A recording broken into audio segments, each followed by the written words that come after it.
What's up, guys? It's Cooper Webb, and you're listening to the MotoXpod.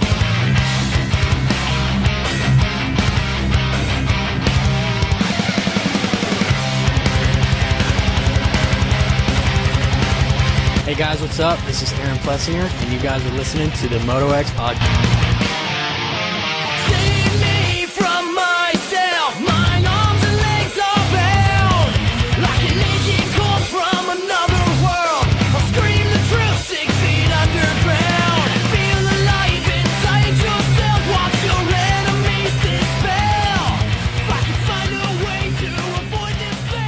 Okay, it is that time again for another MotoXpod presented by Yamaha Motor USA and Race Tech. We're back with episode 386, a great lineup of guests tonight. Monster Energy, Yamaha Star Racing's Pierce Brown, Phoenix Honda Racing's Cullin Park, Yamaha Ambassador, legendary rider, Dr. D owner, Doug Dubach, and I think we're even going to have a special guest musician from the band State Champs. Evan Ambrosio is going to jump on for FXR Picks. So it should be a really, really fun show tonight.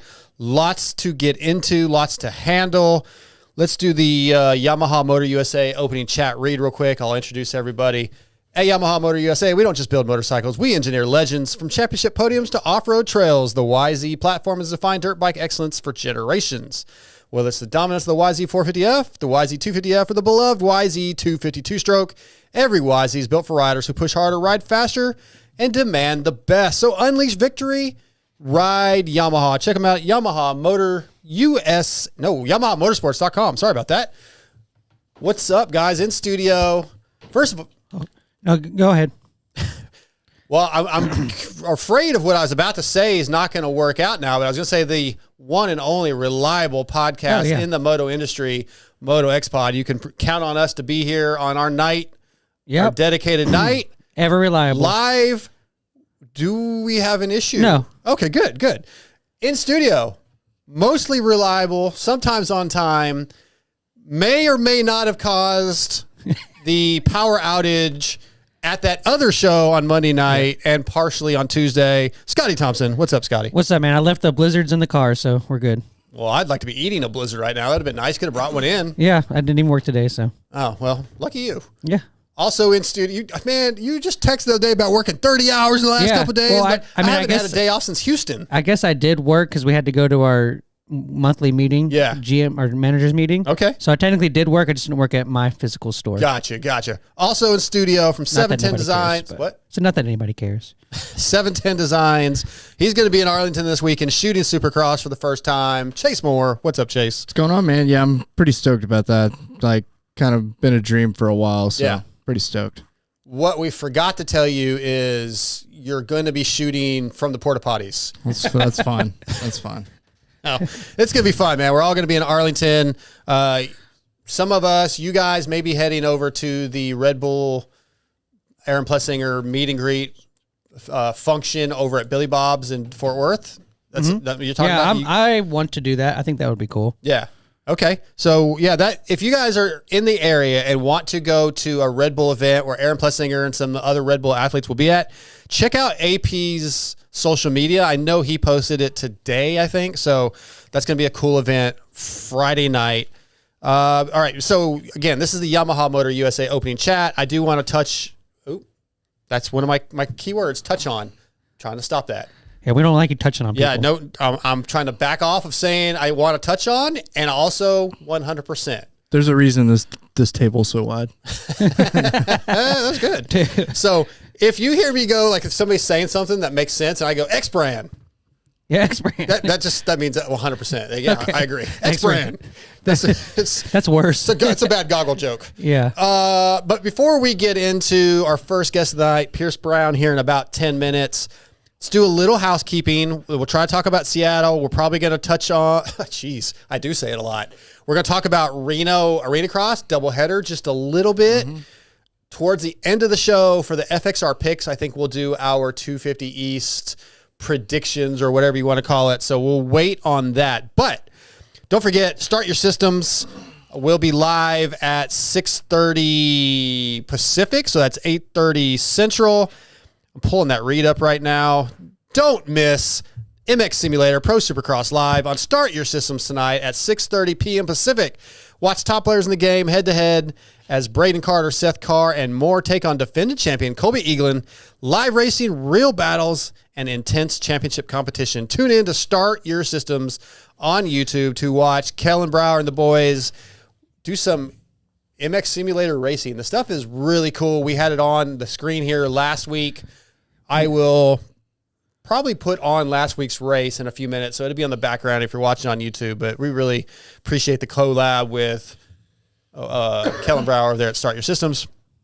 Also want to mention, as Renthal came on board a few weeks ago, and we've been hinting at casual wear coming soon. It hasn't really been available.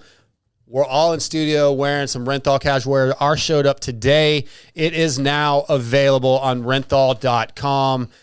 Dude, if you want to support one of the premier handlebar companies in the business, one of our sponsors, visit renthal.com.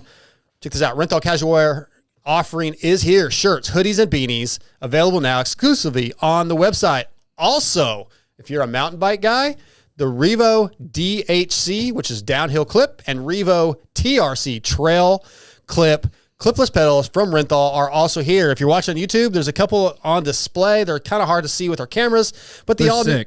Yeah, they're really awesome. I cannot wait to mount them on my bike and with my new Renthal carbon handlebars. But the all-new Revo TRC is a lightweight, medium-sized body clip pedal aimed squarely at trail and enduro riders, BMX racers, and the gravel riding crew. The radical new Revo DHC is a downhill pedal which gives all the control benefits of a flat pedal with the security and efficiency of a clip pedal. This pedal is going to be a real disruptor and is already getting rave reviews from media who received early test samples. I just got mine, so I do not have a review just yet. But they are also, it's a, what's the word I'm looking for? The clip system, it belongs to Renthal, but they work with like the standard SPD, I think is what it's called. I don't know all the mountain bike terminology. Actually, I wrote it down right here. So I would get better at this. Paul, if you're listening. A poser is what you're trying to say. I'm learning, man. I'm learning. Lightweight, medium-sized body clip pedal, forged and CNC machine body, chromoly axle, proprietary. That was what I was looking for. Proprietary Renthal binding, easy geometry with huge range of spring tension adjustment, and are fully SPD compatible. SPD is what is kind of the standard in pedal clips, clip pedals. So check them all out at renthal.com. Lots of exciting stuff going on there. And sorry to say, the new 661 bar is once again sold out. Just keep checking back regularly. They will be available again. Get your hands on those. But we do thank Renthal for being on board. Thank my hoodie. You guys got hoodies. Mm-hmm. I got a nice zipper hoodie. Amber stole it. Yeah, immediately. Yeah, I would have stole that thing too. I literally opened it out of the package and I held it up, and before I even had it unfolded, she's like, "Ooh, ooh, I want that." All right, sure. Happy wife, happy life. Yep. So she's got it. So I guess I will go on renthal.com and buy myself another one to replace it. Hoodie gate. Yeah. Good stuff. Okay. So you'll get one in 2 years? It wasn't 2 years. And it doesn't have to be shipped over. Well, actually, I think some of their stuff does come international. Okay. Seattle. A lot of cool stuff. Mm-hmm. First things first, Dirtworks, SMX Track Crew, whatever you want to call those guys, killer job. Mm-hmm. Short period of time, got that track ready in almost no time whatsoever. Probably worked 24 hours a day straight for 2 or 3 days. Track was honestly amazing. One of the best races, maybe the best race of the year. So far? I mean, 250s for sure. Certainly 250s were very exciting. Houston was really good too. Yeah. It's close. But Seattle turned out to be a barn burner, edge of the seat race. Those guys deserve so much props for getting it ready. But as far, and the whoops, dude, were like gnarly. Guys were trying to jump through them and struggling. If you're trying to blitz them, you're struggling. It was so good that I like forgot that they even had like a condensed time to get it ready. Yeah, they really did a good job. But as far as the racing, first, let's just talk about Eli Tomac right now. Champion? Like, are we locked in? He is so good right now. If things keep trending the way they have been, obviously. Absolutely. Like, if you were, let's just today, right? We did our predictions at the beginning of the season. And who was mine? I forget what yours were. Oh yeah. Today, if you life's on the line, does Eli win the championship? Chase. Life's on the line. And I've got to pick someone. Yeah, I'm picking Eli. At this point in time, with this point structuring, yes. Yeah. Well, after the crashes and then coming back and just running down Cooper in a track that Cooper's beat him at before, and just running him down and going on about. That's a good point. There's not going to be really a more Cooper-y track than that. And if Arlington is Arlington, Cooper's won so many times. I think he's won there like 6 or 7 times. When it gets ruddy, tight, he can turn down. That is when Cooper's at his best, and he was at his best. I mean, they left everybody else. Yeah, and that was if that's his best opportunity to win, and he still couldn't get him, then yeah, that's a good ride for Tomac for sure. And I think Cooper should be happy. Not happy, but he should be like, okay, things are coming along. I'm right there. We're getting into the time of the season where Cooper excels. So this championship, I would say if my life was on the line right now, I too would pick Eli today, but it is by no means over. Cooper's coming on strong. It's still, Chase, I feel, will turn things around at some point and at least get in there. Whether he's a title contender, I don't know yet. But he will. He does some of his best riding when he doesn't have any pressure. Yeah. Yeah. But go ahead. Do you think that the things that the issues Tomac has had, you can say that he could have won. He technically could have won almost all the races so far, except for like 1 or 2.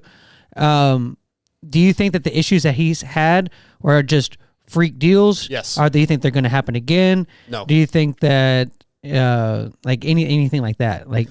No, I don't foresee it being a continuing problem. I think Well, the start wasn't really his fault either. No, and neither was and that can the other crash. Him kind of grabbing his rear brake on accident. Yeah, it was just track conditions. Anybody that can happen. I mean, look what happened to Hunter and Kenny this weekend. I guess that can happen to anybody. Right. I mean, obviously, as it gets more rutted, maybe he struggles a little bit more than he has been with that KTM frame, but I don't see it right now.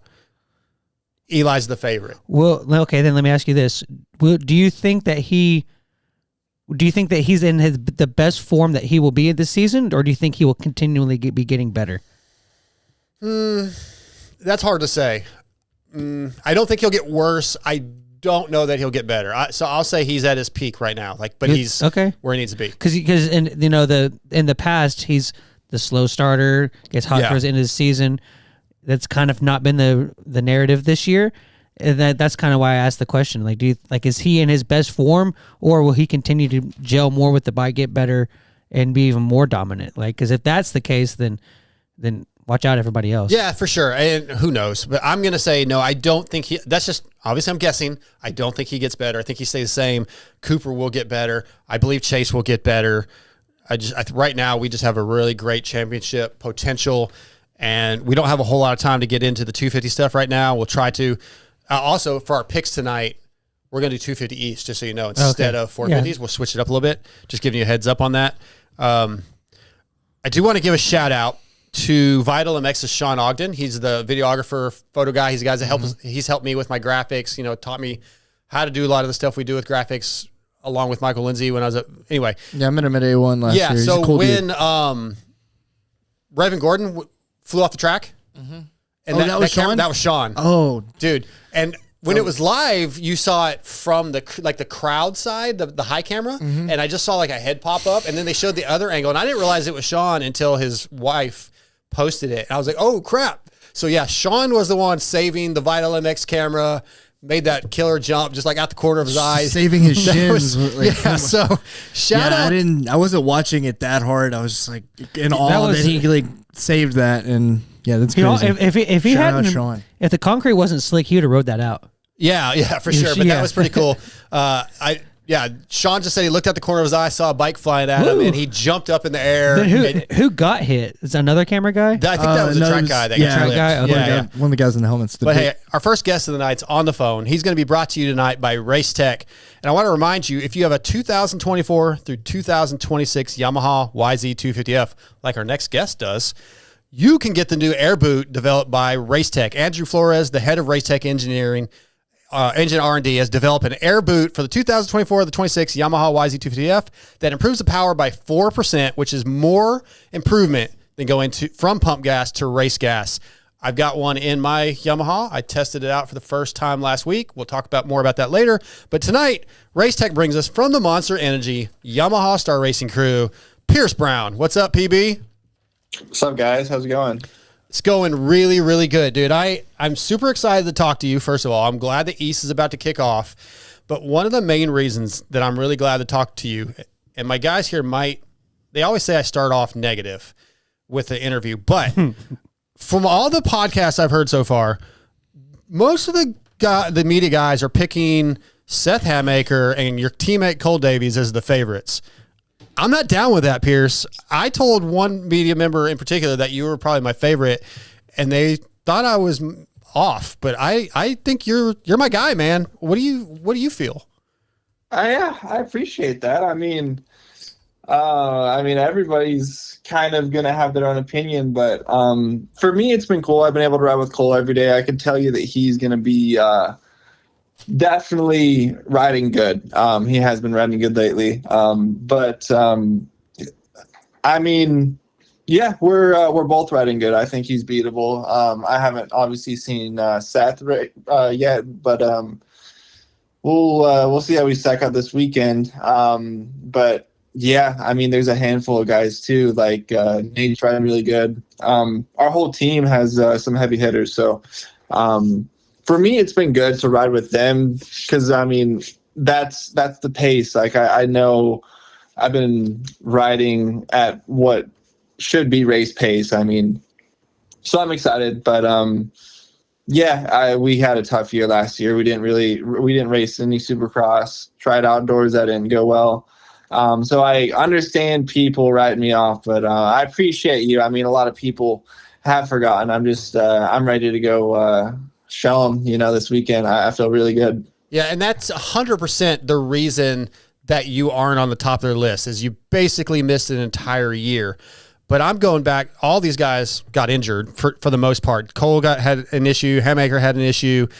The last race you finished was Vegas SMX 24. You won that. Mm-hmm. You were leading the race in Tampa, I believe, when you got hurt. Like, I just think everybody's kind of coming back anyway, and I don't know, man. I've seen those moments where like Pierce is right there to start winning races, and something just keeps happening. But I don't know, man. I feel like this is the year. Yeah, no, I think so too. I think we had a solid base and foundation coming into last year. Unfortunately, I wasn't able to show it, but yeah, it started off great. I was leading, ended up crashing, breaking my back, and then that was it for the year. That was a tough pill to swallow. And coming back, I wasn't really sure if I was gonna be able to reach that level again. But riding with all these guys on the team, I mean, we have obviously Jake Coop, Deegs, Cole. I mean, you're gonna kind of get thrown in the deep end and have to figure it out. Yeah. That's kind of what I've had to do. I mean, not in a bad way though. Like we're in a good spot, and I'd say we're probably better off now than I was at this time last year. So okay. Yeah, I'm excited. I don't want to say too much. Obviously, round one, everyone's going to be excited, and anything could happen. But I'm feeling really good coming into this year. Well, you may be honest with me. You guys do compete at Star at the farm when you're practicing during the week. Where on average, where do you feel like you're falling with Deegs and Moseman and Davies, all the guys? Like, are you on average mid-pack? Are you beating those guys some of the time? Like, where are you at? Well, it's funny because we have so many guys. Yeah. We have 3 tracks on the farm, so we'll have to split up 2 groups. We've been it'll be the East guys riding with the amateurs on one track, and then the West guys riding with the 450s on another. So I haven't really been able to ride with Deegs or Mosey or those guys really at all this year. It's just been our little crew, which has been fine. It's kind of simplified too, which is nice for me.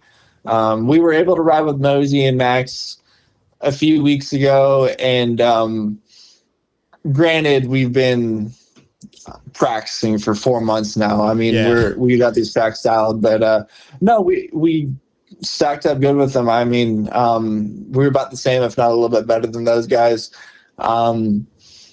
It's obviously really hard to read too much into practice. I feel like for me, I'm normally a really good practicer. Like if I could just bring that speed to the race, I'll be fine. And that's my main focus this year, is just bringing kind of what I bring every day to the practice track, to the race day. Like if I do that, I'll be in a good spot. Okay.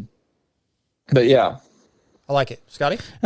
Pierce, with pretty much every championship contender in the East Coast coming into this season is kind of on a rebuild, either off an injury or whatever has kind of put them in a situation to where it's going to come into the mindset of, I'm just trying to get points, trying to start off with, out any issues and just trying to be strong in there every race.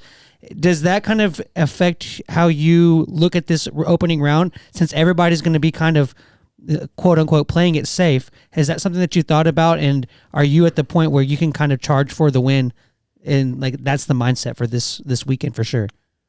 I mean, yeah, everyone's gonna say that they're gonna play it safe round one, but when the gate drops, everyone kind of lets all that go out the window. The hype kind of gets takes over, like everyone is out there to win, which is great. I think that's going to be the case. Like Seth's coming off an injury, Cole had an injury, but I'm sure they're in a good form. Even Joe right now, like he's only been on the bikes a couple of days, I heard, but one thing I've learned over the years, you can't really count anybody out. Like I don't believe anyone's really going to be playing it safe, which is fine. Like I don't plan to either. Like I plan to go out there and just give it my all, and whatever that is, if that's a win, podium, or fifth, I mean, we'll just have to build on that. But no, I know there's going to be some good guys this year for sure. It's going to be a fun year for you guys watching. Going to be tough for me, but I'm excited. How do you feel since the T5 issue? I mean, that's anything with the back typically lingers. It just, once you have back issues, it's tough to get over that. Do you feel it at the end of the day? And what kind of rehab stuff are you still doing? No, it's been something I've been able to forget about, which is nice. Like when I tried coming back for some of those outdoor rounds, I would say I was rushing it. I stayed in Florida and didn't really do as much PT as I should have. I mean, if I was smart, I would have went out to California and spent some months with Dr. G and had him get me right. But my goal was to get back racing and, do my job. So, that kind of took over, and that lingered for a few months. Like I had some tingling, tingles in my legs and stuff for a little bit. That was kind of scary. It was actually just like the actual spinal cord swelling. So once we got that figured out, everything kind of figured itself out. But all those problems ended probably around October, I would say. Good. I mean, I took some time off after Ironman when I raced. I ended up crashing, and after that I was just trying to rebuild, and it didn't work. And I was like, this is just too much. Like I need to kind of step away and just take some time for myself, which I did. I went to Hawaii with some buddies and just kind of reset, came back around mid-October and started working with the guys. And ever since then I haven't had any of those issues with my back. It's been just rebuilding kind of my base fitness wise and everything like that. Because that was tough. Like last year, the hardest part of the injury was the infection that I got. I had to go back and have another 2 surgeries after the first one because my back got infected. Like something with a metal didn't take right. So they had to go in and clean that out. And I was on heavy antibiotics. I actually had a PICC line in for 6 weeks. So that just kind of depleted everything in my body, and then coming back midsummer trying to race outdoors, it just it was impossible for me to gain fitness while still being on antibiotics, and that was just kind of like a never-ending cycle of just like, I don't know, it was tough to get over. But once I got off those around like November, my body was finally able to kind of take a breath and just get back to normal. And I'd say fitness wise we're good, riding and everything we're good too. So I'm excited to put all that behind me. Absolutely. So no like lingering pain after an injury like that. Is there any like differences on how you actually like approach riding, or like anything in your technique that's changed just from like thinking about it? I guess I would guess. I mean, that's a good question. Honestly, no. Like related to my injury, no. But after coming back from the injury, I mean, it was tough mentally to get over that. Like I just I couldn't really figure out what happened with the crash, this and that, and I just really got just like dissected everything with my technique and my just everything on the bike technique wise, and tried to perfect everything just to give me like the best just like the best chance of just being safe out there, because that's the biggest thing. Like the sport's dangerous and things are going to happen, but there are some things technically that wasn't as sound as I wanted it to be, and that's kind of like what I've been working on this off season, is just kind of perfecting and strengthening kind of my weaknesses. And riding with Cole has been good because he's just a unicorn on a bike. He does everything pretty much perfect. So being able to watch him and learn from him has been good. But since back to your question, since the injury, I haven't changed anything to like band-aid anything, for lack of better words, but just trying to perfect like technique and everything, just to make sure that I'm like sound on a bike and I'm just efficient and not putting myself at more risk. Pierce Brown tonight brought to you by Racetech. Visit racetech.com, find your local service center, find your local tech. He's probably at the track you're riding at. Get to know him. They'll help you out. I want to dive more into that. So you talked about working on technique and being more sound. Give us some little more detail. Like 8 years into your pro career, you've been riding pretty much your whole life. Like what are a couple specific things you really worked on? It could be, maybe it's body position, entering a corner. There's got to be some things specifically that you're working on to get better. Yeah, exactly. You got it right. It's just body positioning, and feet's a big thing too. That's like what the new generation has kind of like introduced, I'd say. Like everyone is, you see Jet, Hunter, I mean, even Joe, all those guys are really, really good and specific with their feet placement and their body positioning and how they weight the bike in different scenarios. And halfway through main event, like it's pretty easy to get sloppy with that stuff. So that was like one of the things that I wanted to kind of nip in the bud and just like strengthen. Like not saying anyone's perfect, because everyone could be better, but like it's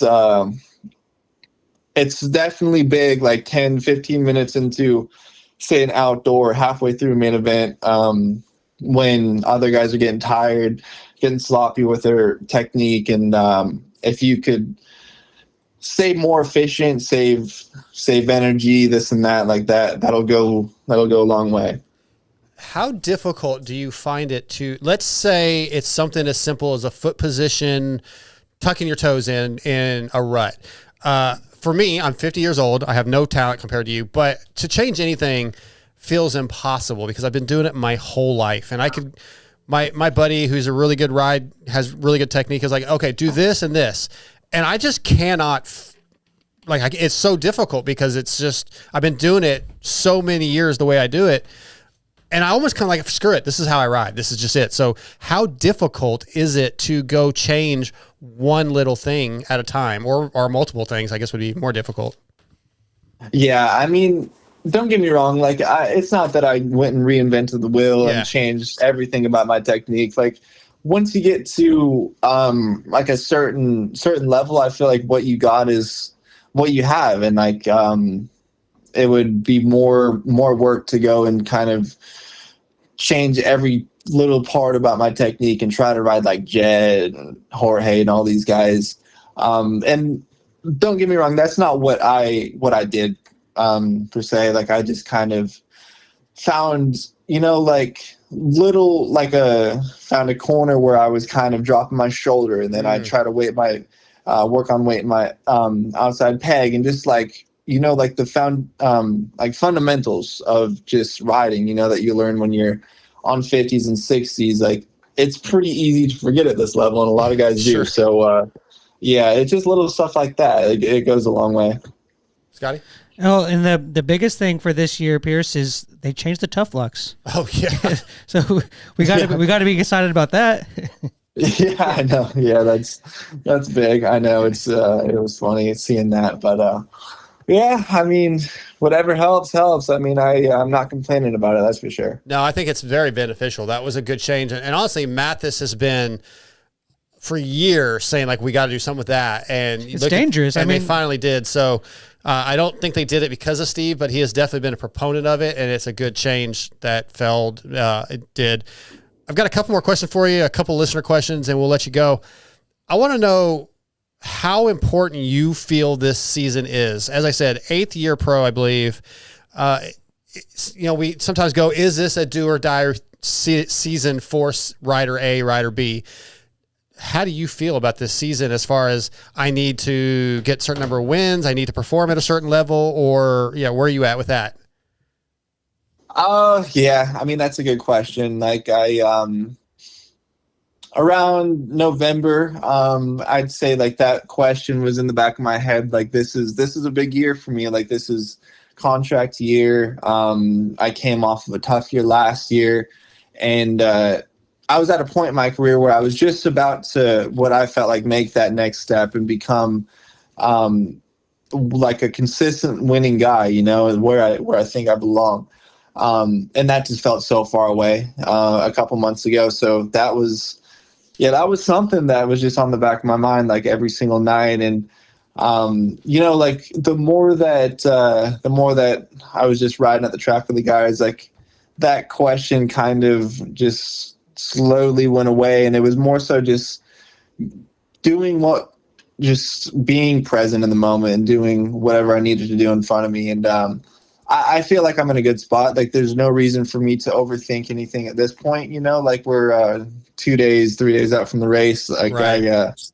The work's done. Like, I can't be doing anything else that's gonna, get me to that next level to the race. So whatever I have is what I have. And no, I'm confident in where I'm at. I don't really have any of that pressure on me. I'd say it's the opposite. Like, right now, I don't have any pressure, like everyone, like you're saying, is pretty much written me off. Like, nobody has me in top 5 power rankings, like it's almost a good thing though for me, like just to come out swinging, and catch some people off guard, because like I said, there have been a lot of people that have written me off, and it's round 1 will be a good time to like strike. And I'm not saying I'm going to go out and light the world on fire. That's obviously the goal.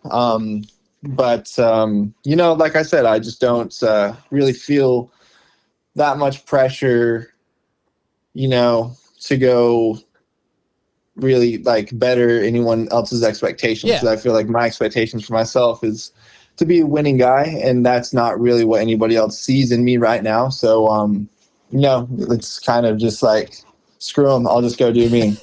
Now, I like that attitude, but to be fair, I do want to say I listened to Pulp MX today, and Steve Mathis, Adam Cianciarulo, and Lewis Phillips, they were doing their 250 East, and although they didn't have you as a winner, they definitely had you. They weren't writing you off. They had you top 5, so top 3 even sometimes. So, they weren't like just totally saying you weren't going to be there, but they also, one in particular told me that they thought I was a little out there for saying champion, like you're my pick for the championship right now. So yeah, but I didn't want you to think that everybody's against you. Like they definitely were fair. Yeah. Well, let's try to prove them wrong. Let's do it. Excited. Okay, I'm going to do a couple. Do you have anything else, Scotty, before I go to listener questions? Well, I was just gonna add on to that and say that, like, during all the preseason chatter, Pierce might have gotten pushed to the back burner for some people, but when hearing that, I always thought that I was like, I don't be surprised if he comes out and just starts leading laps and stuff, because I mean that's what he did last year. So as long as anything crazy hasn't changed, and then expect that. And I don't know why. Everybody else is coming back from stuff too, so why would it be any different for Pierce? Yeah, I'm excited for the East to start. Let's do a couple listener questions. We'll let you go. This is from our Instagram, Big Nasty, we'll say Shites. He says, going from the gas to a Yamaha, did your setup change? Are you going for a similar feel, or are you changing the way you ride to adapt to that bike, or have you? I haven't really changed much. It's a completely different platform, though. Like last year was a learning year for me. I was trying to go direction that say I would have went on like the steel frame, but it just didn't work. Like I was struggling, and then I ended up just going and like piggybacking off of like other riders' setups. And once I learned the bike and learn like the suspension, like Jake, like suspension guys, like theories and everything like that. It's been definitely a lot smoother of an off season this season than last season for sure. Like I haven't touched my bike since I'd say like December, which is unreal for me. And I'm used to the setup or like the platform now. I mean, back to his question, I haven't changed much, riding style wise, but it was more so just learning a new frame. I've never ridden an aluminum frame like really in my whole career. So that was it was new, but it wasn't like a bad new, if that makes sense. Sure. Okay. Soul505 from our Discord, he actually asked this very similar question, and he has a backup. He actually sent this in last week. It's a pretty good question to ask some guests is, do you have a crazy rental car story? Back in the 80s, the guys, they raced them, wrecked them. You ever have anything happen in a rental car or maybe even an Uber, like something wild happened? I haven't had any like crazy rental car stories. I'm trying to think. I mean, nowadays I feel like it's so much different. Everyone's pretty cookie cutter. Like nobody does really anything crazy. Like I honestly haven't really done much on rental car because I haven't needed or like been old enough to get a rental car. Like I'm always in someone else's. So I mean, I'm kind of just passenger and like along for the ride. But now I don't have any stories. Well, Doug Dubach is on later, so he will be one to ask that question too, because he grew up going to the races with Johnny O'Mara and all those guys. So back in the olden days. So we'll get that. The moto guys are probably why it's 25 to get a car. Right. All right. Last one. Credit cards. Yeah. Last one for you. This is from our Instagram as well. This is Zachy D163. Ask Pierce Brown if he misses ripping J-Riv. I don't know what that is in St. Louis City. What's J-Riv? J-Riv was my local track in Utah. That was my stomping grounds. Me and Garrett Marchbanks, we pretty much grew up there. Okay. That was, our local track. I miss it all the time. It was, I've seen videos of it now. It's gotten a lot better. It wasn't that great back in the day, but it was somewhere to ride, I think it definitely, it was a track me and Garrett rode in like our formative years. So it kind of, I'd say like made us who we are, honestly. Okay. Well, Pierce, as always, it's a pleasure. I'm glad you're going racing this weekend. All three of us here in studio will be in Arlington. That's our home race. So I think there is a 250 East scrum at noon. So I'm sure we'll see you bright and early or midday anyway on Friday. Cool. Yeah, sounds good. I'll see you guys there. Thank you. Yeah, thank you, Pierce. Have a good night. You too. Right. See you. That's Pierce Brown tonight, brought to you by Race Tech. I don't think I said either of the two things I said I wasn't going to say during the interview. Oh, I forgot you were doing that. I want to make a little sticker that goes right here. You didn't touch on Pierce? Wow. Wow. You want to do the X Brand comments read? Oh, yes, sir. With X Brand, you will see clear and ride fearless. With EKS brand goggles, vision is your advantage. Engineered for clarity, comfort, and durability, EKS goggles keep your focus sharp through roost, rain, and ruts. Trusted by champions, built for every rider. Crystal clear optics, all-day comfort, zero distractions. Ride with EKS because every second counts. Gear up at EKSbrand.com. Speaking of goggles, our poor friend Lewis. I still haven't, I've been hearing about it. I still haven't seen the exact picture.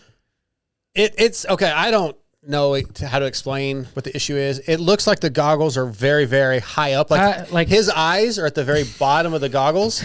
But you know, those Alpine Star goggles are. I feel like that happens Lucids. to like 50 kids a lot. Like I feel like when you see the 50 I really kids, think it just has to do with the fit of the helmet with his head, probably, maybe. I don't know. I'm not. I mean, look, dude, I am so stoked that Lewis went riding, and he went again yesterday and had a good time and really got the passion back a little bit. You think he'll keep riding after this? I whole hope thing? so, but I also know, people got to stop making fun of him. Give him some time, man. Stop. Just give him some time. He'll get the technique back. He's changed into Oakley goggles. Maybe they'll fit a little better. Honestly, in my opinion, those Alpine Star helmets fit a little weird anyway. I'm not a total big fan of those. I don't know that I've actually put one on. I've got one. It's like a couple years old, but he's going to be fine. Don't make fun of him and get him to stop riding, man. I want my guy to ride. I want to be able to, someday we all go ride together. I'm just happy that he's doing it, man, because at the end of the day, most of us got into this because we love riding dirt bikes. So I want him to keep riding. And I'm just really happy he's doing it. And sounds like yesterday went really well at Mesquite. So Lewis, keep it up. And hopefully that photo will just disappear. So what you're saying is people in the motocross industry find little things to nitpick and make fun of people? Well, I definitely do. I mean, it's funny. So do we. Yeah, it's true. weird. I always say, I was telling somebody at work this, like if I'm making fun of you, it's because I like you, and I have to reassure you all the time when your feelings get hurt and you're sad and you text me why you're so mean to me. Oh yeah, since that happened. Yeah, it happens all the time. Like But like I don't make fun of Lewis because Lewis is just, Lewis has become one of my best friends, but I don't make fun of Lewis because he doesn't do well with that. Like I know he doesn't do well with that, so I'm not going to make fun of him. He doesn't give me anything to make fun of him for either very often, but. So then what's the difference? You don't stop with me. Yeah, but you're not. You're easy to make fun of. You're not doing well with that's funnier, so. All right, Whatever. Let's do some email comment or X-Brand email comment. Yeah, email comments. X-Brand comments. This one is from Blake Baumer. Hey, Dark, is there any chance we could get Kiefer as a co-host on the MotoXpod? Probably not, Blake. He doesn't live near us, and he's definitely not going to give us time every week. And did I read this from last week? No. Okay, I feel like this. I did. He's do a remote show in Georgia. He's pretty. He's pulp, man. That's Steve's this guy. Even when he comes on and does something for us for a little bit, he's kind of like, Steve's like, what's the word? Territorial. Steve can share. Steve doesn't want to share. No, Steve doesn't really want to share. But I like the idea. He does say, he goes on to say, I think it would be a cool episode and a nice surprise for us weekly listeners. Keep up the good work. I listen to every episode. Okay. So he's saying, I was taking this, maybe it's another one, as like a weekly co-host. He just means like a one time. One time, yeah. So I think Chris would definitely do that if we were in an area where he is. So if I did a show from his house, or if we did a show from Georgia, but he's not coming to bumfuck West Texas, as Steve says. I mean, we're 2 hours from the nearest airport. He's probably, if he was down here for, say, Freestone, maybe, but that's even 2 hours. It's like 2 hours from there. Yeah, it was We're not funny. 2 hours from an airport. We're just 2 hours from a real airport. I won't say no, Blake. It'd never happen, but it'd have to be the perfect situation. Yeah, we'd have to like all go to a race that he was out at, like a vet race or something. Right. It was funny when we were in Houston in the press box. I was talking with Steve and I mentioned, I was like, dude, like you're closer to West Texas than we are. Yeah. And then he was like, really? And I was like, yeah, like how far are you to El Paso? And he's like, oh, like 10 hours. I'm like, yeah, it's like 14 for us. And he was like, oh, and he was like, you tell he never really thought about it. And then I've told him that. I know, I've told but him it's like 13, 14 hours. But then the next week on the show, he was like, them over there in West Texas. And I was like, dang it. He does it on doesn't purpose. care. Yeah, that's why I know, but it when is I funny. called in last night, I was like, yeah, bumfuck Nevada, no power. Yeah, that was get him back a little bit. You'd been waiting. Your moment finally came, huh? Oh man, The long con. Yeah, I'm playing the long game. The long game. Yeah. Okay, this is from Rich Tucker. Hey, I was listening to your latest podcast and had an idea. You were talking about having Chiz on once in a while, and I had a name for the segment. How about chatting it up with Chiz? Oh, okay. Just a thought. Thanks for the content. Rich from Lake of the Ozarks. Rich, I like chatting with Chiz. Maybe chatting it up with Chiz is a little long, but chatting with Chiz is good. I don't have to type that every week in the chapters. Chatting with Chiz is Chatting good. up with Chiz. Again, That's not where I thought that was going. yeah. I think having a guy like that on, What do you just call it? Chisin? Get chizzed on. I don't know. I like Rich's name. I think that's good. It's not bad. All right. All right. Let's see who we got Chiz next. and Phil. crackers. I like that. Chiz and crackers. Chiz and crackers. That's actually pretty good. Write that down somewhere. Chiz and crackers. Write that down. Your brain just fart that out, or We're what? trademarking that. It did. Yep. I think I like that. I'm gonna text Chiz that. and crackers. I'm gonna text that to Brittany to say, "Hey, I don't know how you can use this in your next IG post, but chiz and crackers." Okay, Phil Smeltzer, our regular contributor, man, just roll with it. Oh, this was when I asked a week or two ago if I should, because I get a little wound up when you guys go long on topics and I'm trying to get to the next one. And I said, remember I asked. Yeah, listeners, we're aware. Yeah. Okay, just roll with it. If you Thank run you. long, it's fine. You can have a longer pod here and there. We're sleepy, man. Who is this guy? Phil, the guy, Phil Smeltzer. Oh, thank you. Yeah, we always love Phil. Good point, Phil. He'll listen to you. He won't listen to me. I didn't say I was going to listen. I'm just reading. Oh, okay. He also says you should have Chiz on through the whole podcast. See how it goes. Give it a try. Or do 2 shows. Or Scotty and Chiz can. Also, to get better in algorithm, you need to do raffles. Start with pit bikes. Who wants to donate us a pit bike? Yeah. T-Bolt, maybe. But this is they're everywhere. You'll sell more merch. It will pay for the pit bikes. Sell stuff for points. We don't get enough. Thanks for the shirt. He bought a shirt, by the way. Honestly, like doing a raffle is not a terrible idea. I don't know if I want to jump right into a pit bike raffle. Yeah. But we could probably do a helmet or something like that. You know. Let's get. Let me get my bike running first, and then we'll start. I don't care about your bikes. bikes. You don't even ride. I want to. I rode. We went. Me and TJ as real friends went and went rode to on a Friday. went to a mud bar. We had a blast. TJ had. You know what? So TJ had like here we go. the comm system, Yeah. and I've never rode with that before. Oh, that actually is a would be fun. freaking game changer. Yeah. Like I will admit, like the riding that we were doing was just like we were just farting around, and we were on his e-bike, so it was just kind of just calm riding trails. But to be able to just go kind of exploring in random spots and just talk the whole time.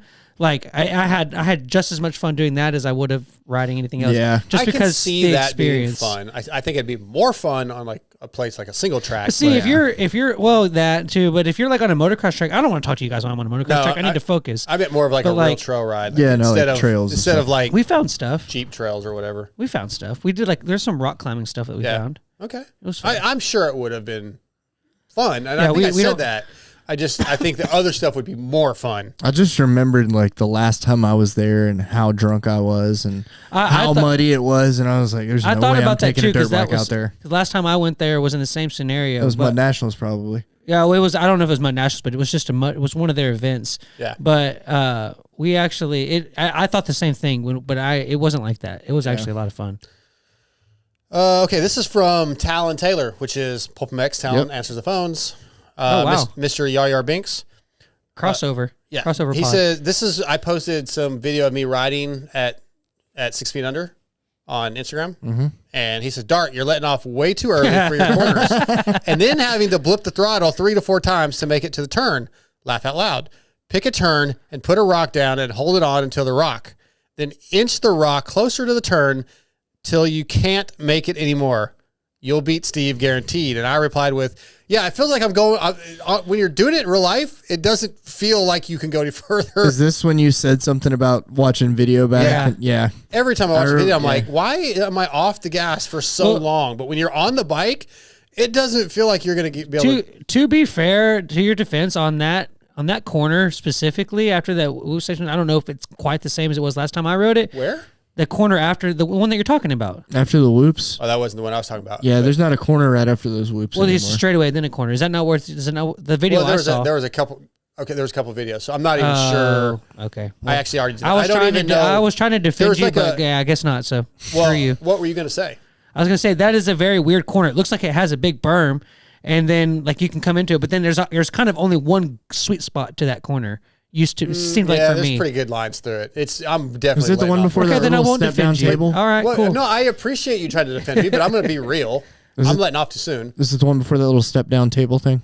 I don't know because the video I posted a couple different videos. Was it the one you sent us in chat? I think that was just the short rollers only. But I posted a video with a bunch of corners and jumps. Okay. So I'm not sure which corner, but it's basically every corner. Yeah. I'm letting off way too soon, and he's right. I'm blipping the throttle because I don't have the confidence to stay on the gas. So he's not wrong, but it's scary. Yeah. And when I don't you're like doing falling either, dude. When you're on the bike, it feels way different than it looks on GoPro. But Talon, good advice. Fair enough. All right, one more Instagram. This is Fish on Guide Service. I posted a picture of my Brunt workwear boots. By the way, Darkside MX10 to save at Brunt Workwear. And he just said, someone that actually works wearing Brunts. It's a novel concept. So I do work. They do get dirty. I actually ruined a pair with some caustic, that stuff that could burn my arms, also burn a hole through my boots. What the thing they gave you Hickey for Houston? Yes, it actually burnt a hole through my boots too. Oh shit. Yeah, so Yeah, caustic stuff's not Yeah. it's not a joke. So I had to throw those away. Okay, so that is all of the X brand comments. I do want to give a shout out to a lot of our listeners. I couldn't even tell you how many at this point, how many followers have sent me it's not a meme. I guess it's the graphic that Danny Carey from Tool said somewhere that they're working on a residency in 2027 at the Sphere. It's kind of like I've been hearing rumors of this for a long time. Now seems to be maybe some actual evidence that it's coming along. I appreciate everybody sending me this, but until it's official and it's locked in, I am not getting my hopes up. You don't want to prematurely chiz? If it's real and it's later in the year, I'll fly out to go I see already that. texted Steve. I might be coming to stay at your house for a couple weeks. You won't even know I'm there. Just put me up. That's kind of creepy. Why? It just sounded weird. Stranger in That the I might house. stay at his house. Creepy side. You'll never even know I'm there. I'll just stay up in the. What do they room on the call balcony. that? Where like you sneak into someone's house and you like low-key live there without them really knowing. There's like a term for it. Squatter? No, it's not Oh. squatting. Oh, so that you're talking about like the people are actually there? And Yeah, they've made a bunch of movies and stuff Really? about it. Yeah. I don't know, man. I don't. Trademarked. Sorry. Trademarked. Yep. I owe Steve $25. Yeah, I'm sure he'll collect on that too. Where the hell is my Grill Your Ass Off page? Uh-oh. I threw it away. I have it right here. Do you need me to do it? No, I got it. I'm just out of order. Thank you. Okay, Where Grill Your are Ass you? Off, bring the heat. What's that? I said, boy, are you. And then I need to text Cullin in a second. All right, grill your ass off. If you're looking to grill a savory steak, bake a delicious...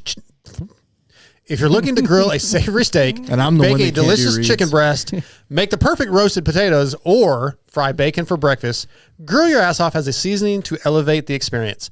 Jason Murph is a military veteran and motocross enthusiast, and his line of seasonings and sauces simply cannot be beat. On top of being outstanding, every product sold helps support a true nonprofit or an event.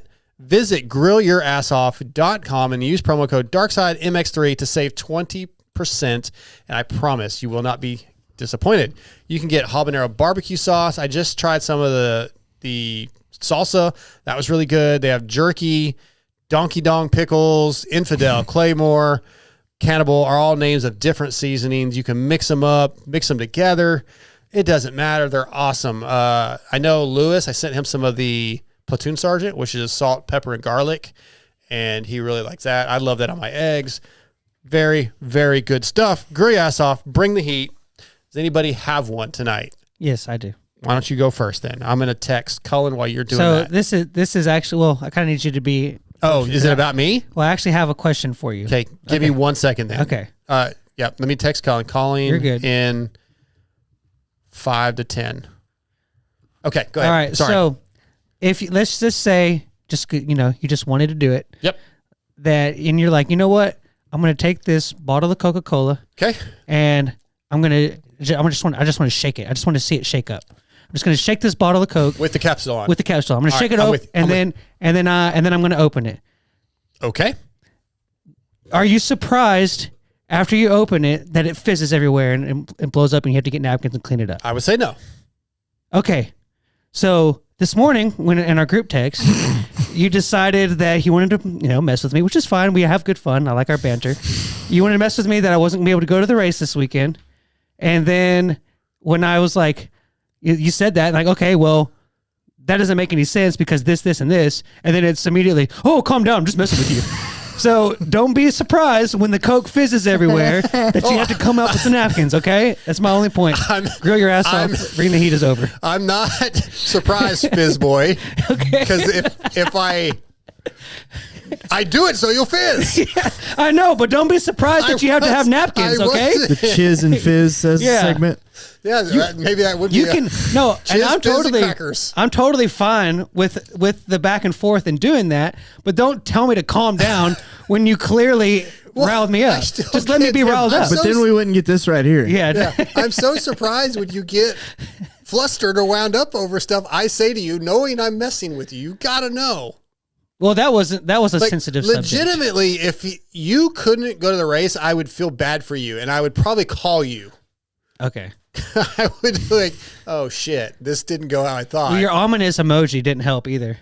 Which one did I send? Like you were like, like I don't know. for those that can't see that on YouTube, go watch it. Yeah. Yeah. Don't forget the Start Your Systems. Yeah. MX Simulator Pro Supercross races are on the screen in the background right now. The live races start in 1 hour, but if you do start watching, you got to continue. No, you got to watch us first. Sorry. Yeah.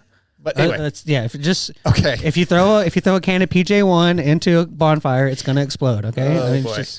Do you have one? Or you want me to go? No, I can't really pull out the one that I have. So okay, mine is fake. Don't worry about it. IG accounts, IG bots. I've kind of texted you guys in the last. Yeah, that's a pretty good one.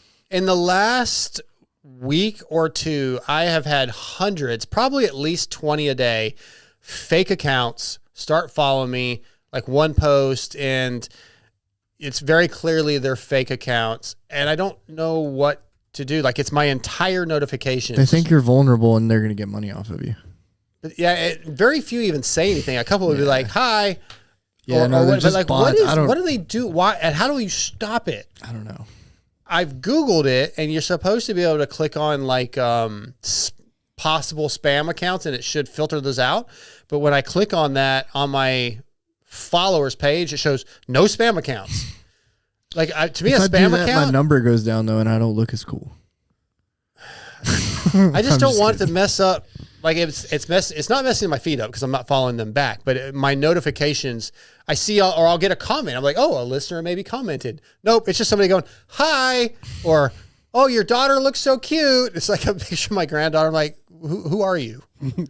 Why do we have this? Like there should be a way. I don't want to make it my account private. I mean, because then I have to filter every single one. Having pictures of your kids or kids in general might be the issue that you're getting them. I have noticed that like a lot of people will, like, especially like when they post pictures of kids, they'll like put a stick your face over the kids and stuff like that.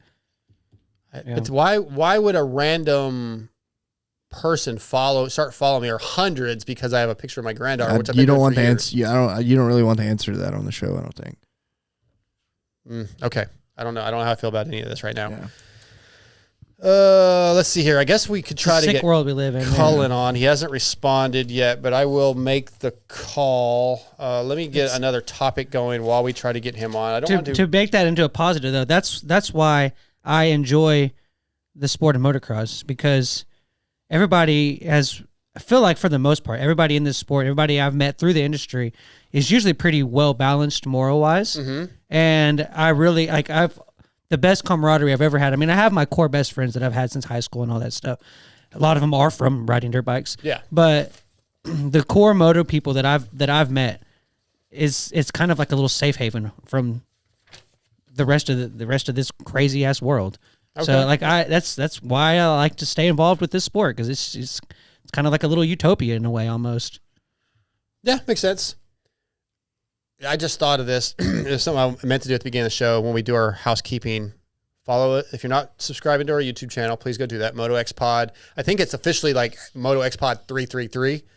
give it a follow. Lots of cool stuff. There'll be a bunch of stuff coming after this race in Arlington. We'll be doing interviews and post-race, press day, all that kind of stuff. Chase will be shooting. We'll do some stuff on our website, MotoXpod.com. I also, I think I mentioned this a while back, I was going to start doing a music podcast.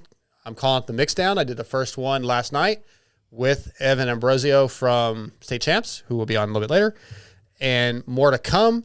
I had so much fun. If you're into music, even if you don't necessarily like the type of music that I like, we talked a lot about like the recording process, how they write songs, how it's changed over the last 20 years.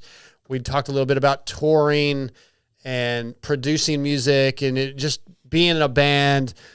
Honestly, some of the coolest music stories I've heard are from people that I wouldn't necessarily listen to. Yeah.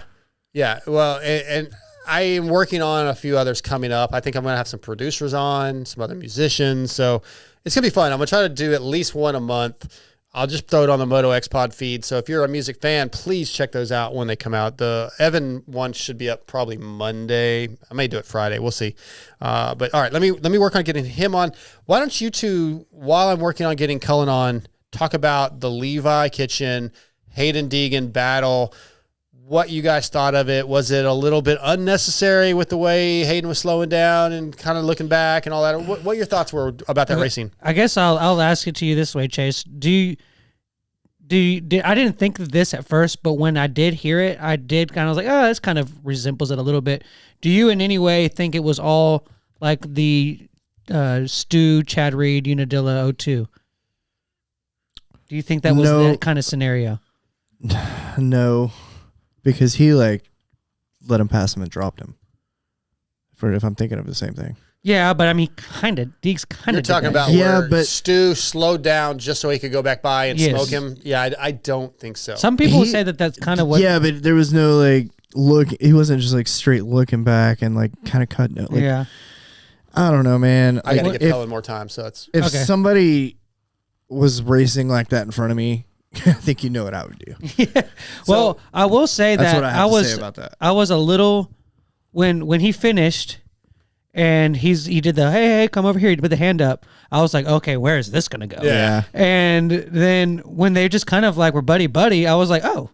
Yeah, I'm cool. Okay, as long as they're cool with it, I'm cool with it. Yeah, I didn't expect that, to be honest. I like that Deegan was like, okay, this basically, he was like, this is what I've been trying to get out of you. Like, maybe, yeah, a little bit. That's really, because he kind of said that. He's like, this is it. Like, I feel like that was what he was trying to say. Is like, this is what I've been wanting. Let's race. Like, don't. Yeah, that's a good point. Yeah, don't let me. I don't want to just smoke you necessarily. Like, let's race. Give me something back. But so here's a passage thing almost. Steve kind of kept saying that, and he's probably right. I mean, I think Lewis agreed that Deegs dropped his lap time, at least one lap, significantly. I haven't looked at lap times, but I don't know that I believe he dropped it so that Levi can catch him. I think Levi was catching him. Deegan probably made a mistake that maybe nobody saw that cost him some time. And once Levi was there, he's like, okay, Levi's a little better than me right now, or he's catching me. I'll just let him go, because what does it really matter? Yeah. I'll see what he's doing. I'll regroup, and I know I'm good enough that I can go back after him. That's what I believe probably happened. And then at first, I don't like the cat and mouse stuff so much. You like the Joe Shimoda stuff or the I'm going to cut down. I don't feel like that was that though. It wasn't as close. Drastic as that, but it wasn't far off. This is from the same vein at the very beginning, and I feel like Hayden's got to quit looking back so much. Yeah, and I think even Levi said he looks back a lot, and then I don't know where he's going to go. So do you think he did anything that should have been docked or warned or fined for? Not in my opinion. No. I don't think so either. It did, although I don't love the cat and mouse slowing each other down type of racing. It was exciting. Like it was oh crap, because we don't know what's going to happen. Yeah. The only one that I didn't really like, and he pulled out of it, so I guess it's really kind of null and void. It's fine. But when he kind of went across the bottom of the bowl corner. Oh yeah, and was going straight at him. I was like, okay, that was. I thought he was. It didn't end up really being bad at all. He ended up not doing it, even touching him. But that looked bad for a second. I thought he was about to just absolutely destroy him. I thought so too. Here we go. I mean, I guess it was just a scare tactic, just maybe it worked on me. Thing. Yeah, but the cutting across the flat part of a corner and being straight at somebody that's coming out of a corner. that angle was not was not a good one. Yeah.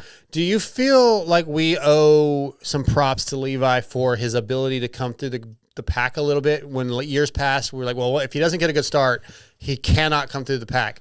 Or is it because the field is so weak on the West right now?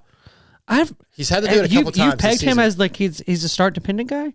I always thought that was a lot of people have over the last He kind of was at one point. Yeah, because if he didn't get a good start, he didn't really pass anybody. He has not been aggressive. It was honestly worse outdoors. Like he would get a start and he would just kind of stay there.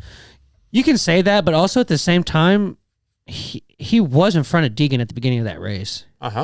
So he kind of could have been in front of him the whole time if you want to say that he's better at coming through the pack. Well, I don't necessarily mean he didn't say he's better. He's that weekend, but he's come through the pack more this season than I remember him doing. From like say 5th, 6th back from bad starts and come through more than he has in the past. Where a lot of times he just kind of settles where he is. I think his just raw speed compared to the other guys in the field at this point in time is just that much higher. I mean, look at how much they gapped everybody. I mean, what did they lap up to? I think it was, I don't know. I think they had 20 or 30 seconds on.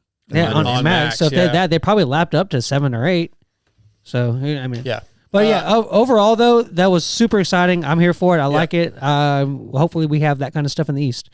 Well, we may get back to some conversation about the 250 West here in a minute, but our next guest is on the line. He's going to be brought to you tonight by Guts Racing. Grip, control, and confidence. Elevate your ride with Guts Racing seat covers. Trusted by top pros and everyday riders alike. Designed for maximum traction and durability. Guts seat covers keep you locked in when the track gets rough and the stakes get high. Visit gutsracing.com. Let them know the MotoXpod sent you tonight. Guts Racing brings us from the Phoenix Racing Honda team, Cullin Park. What's up, buddy?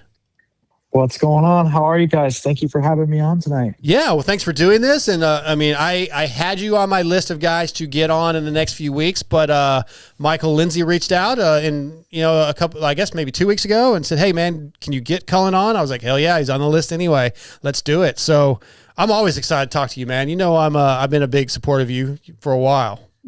You have. There's no denying that. I remember back in Paris 2022. Yeah. You were already super cool to me. So yeah, I appreciate that. Absolutely. Hey, and honestly, I gotta say, I'm just stoked that you still give me the time of day. I mean, dude, my Twitter or my X, I should say, has just been full of like hype on you, like how good your show is and all that. So like the fact that you still have time for me, I mean, dude, I'm feeling kind of good. I haven't seen any of this hype, so yeah, we need to get you on more often, Cullin. Dude, I've seen some positive stuff on your podcast. So well, good. Yeah, me and my good friend Lewis Phillips, man, big Cullin Park supporters. I'm into it. Thank you. Okay, so Cullin, man, as we're coming into this opening round of 250 East, I think it's your 5th season as a pro. What are your expectations? What are your goals going in just to round 1 to start with? 5th season. It's crazy to hear that. Honestly, it goes by fast. It feels like I just turned pro yesterday, but I mean, I'm starting to become kind of a veteran, I guess you could say, and I'm super excited to go racing this weekend. But I also know that round 1 doesn't define your series, so just going in, head held high. I feel good, and honestly, we kind of talked about it this week. It's just staying in the moment throughout the weekend and not getting ahead of yourself. And gate drops, I'm going to race at my 100% best, and wherever that lands me, it's gonna get me wherever I go. And we come back next week, we get to work, and we work on whatever we need to fix. What has been the focus this offseason? Were there things that, like, these are the primary things I need to focus on, I need to get better at this offseason? For sure. I've actually started working with Michael Byrne on the bike, which has been awesome out at the Dog Pound. Yeah.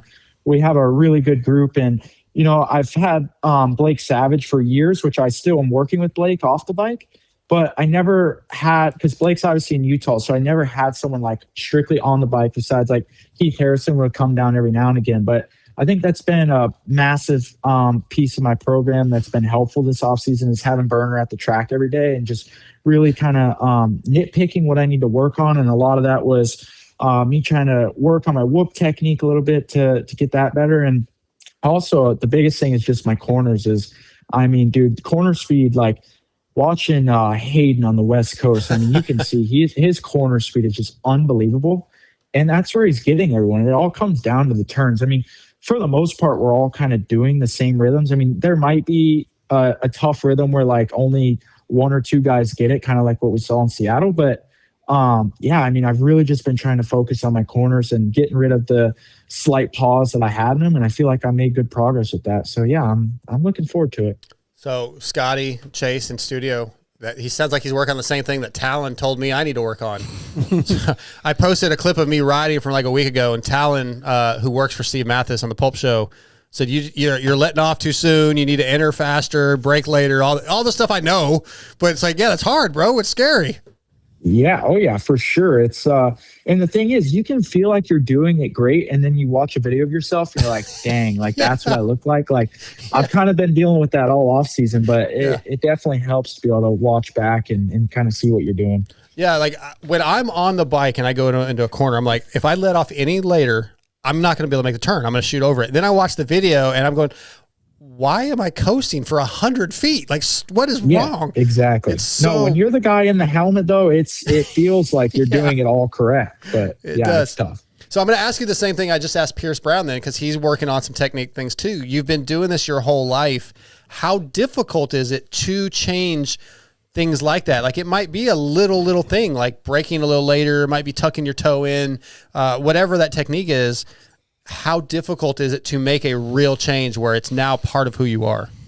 Dude, it's so much harder than what it seems. I mean, I've been riding a dirt bike now for 20 years. And so you get so used to doing it what you think is your way or the best way. And then when you can fix the smallest thing. Like, I mean, I even like, for example, like drop my lever. Like I'm talking like 1 degree.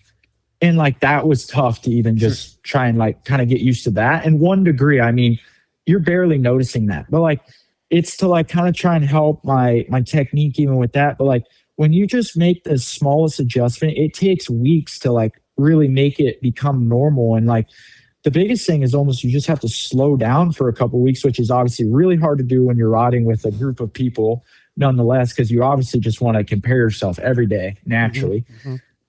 But the biggest thing is just almost slowing down. Take 2 steps back to make a massive leap forward is the biggest thing. And it's just so hard to do. Like I said, like slowing down, you're really working on what you need to dial in. And then in all honesty, in a few weeks, so you really see the difference and it pays off. Makes sense. Scotty? Yeah. Not only that, but when you're making strides with the bike and stuff too, that same approach helps a lot. What are some of the things that you've seen the team and yourself progress with coming into this season, not just on the bike, but the team itself and your relationship with them?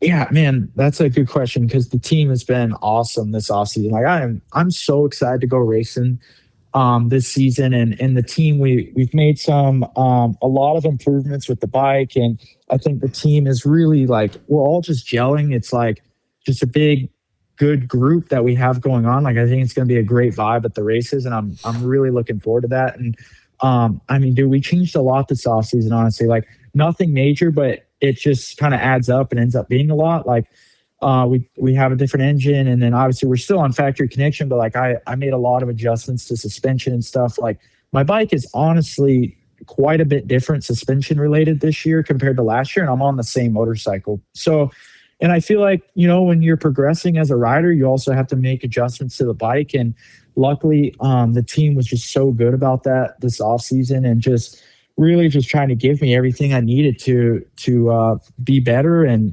that's kind of the goal for this year is just myself and the team. We're just trying to be better and grow. And like, I've been a part of the team. This is year 6 now. And dude, like the growth has been insane. And I'm looking forward to growing with the team, and I think we're going to see that in results this year. Let me dive into the.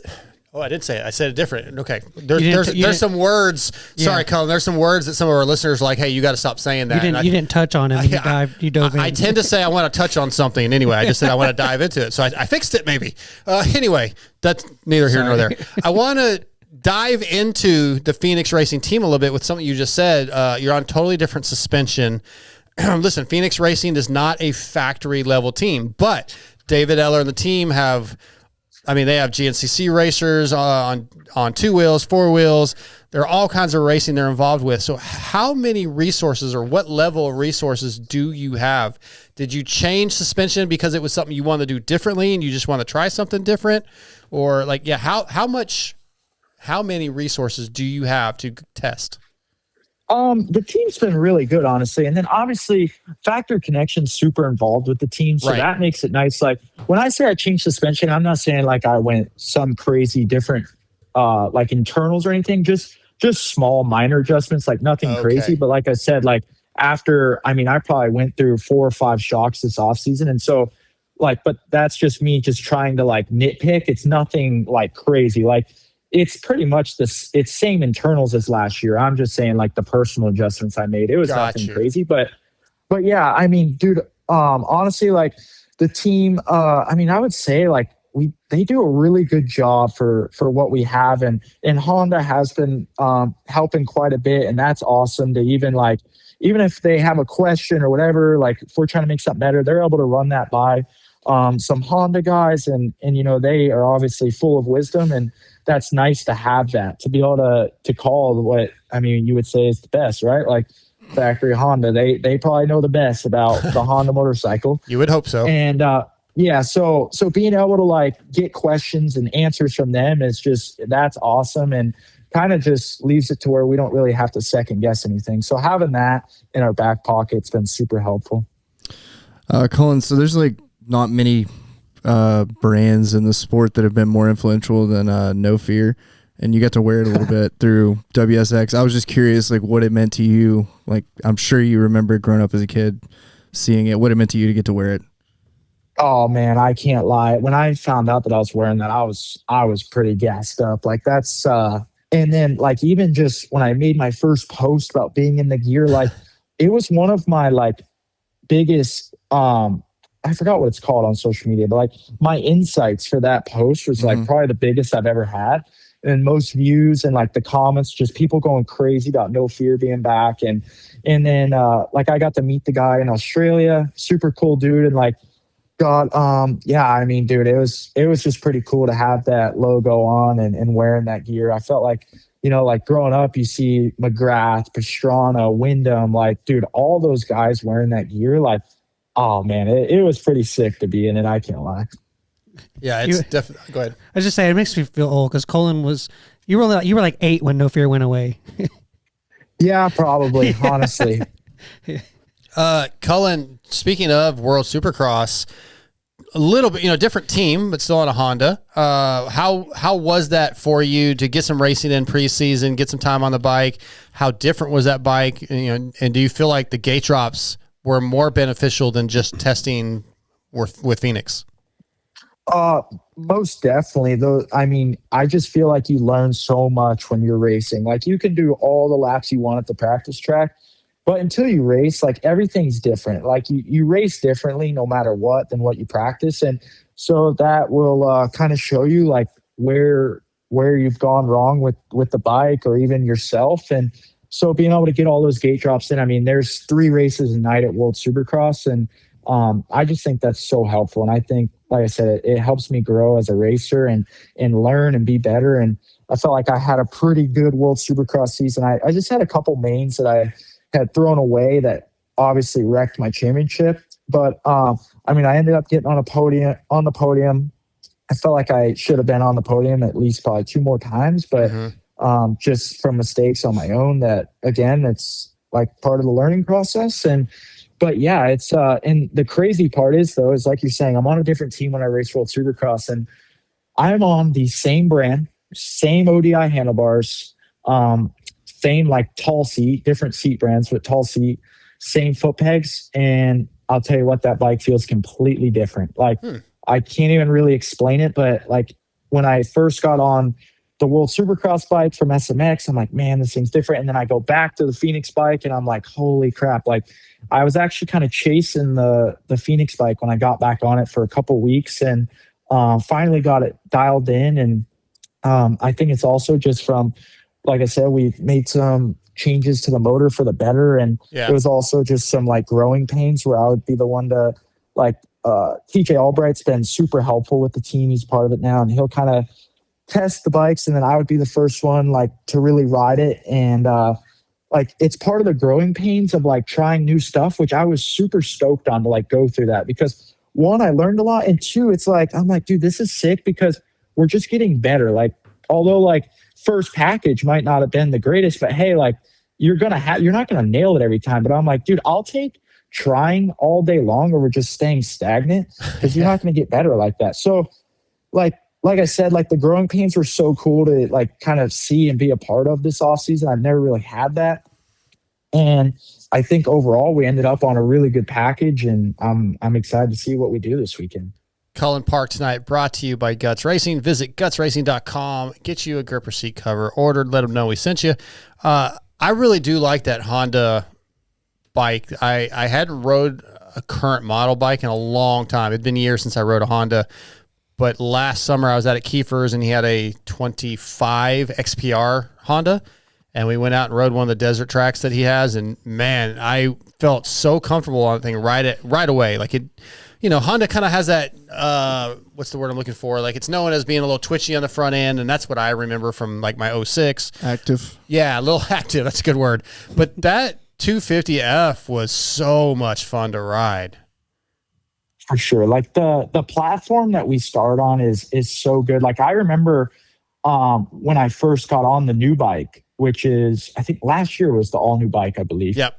And like, dude, they've done a really good job. I mean, like I said, like the stock platform itself is a really good bike. And so just being able to kind of fine tune it from there has been fun. And also like, it's just cool that like, even with now being the second year on that bike, just the improvements we've kind of found and be able to make it even better from where it is stock has been, it's been super cool. Very cool. I love it. I'm excited. Yeah. So Cullin, we've talked about, you know, with the bike and the team and on the track, the things that you've been working on and in the growing pains and things like that.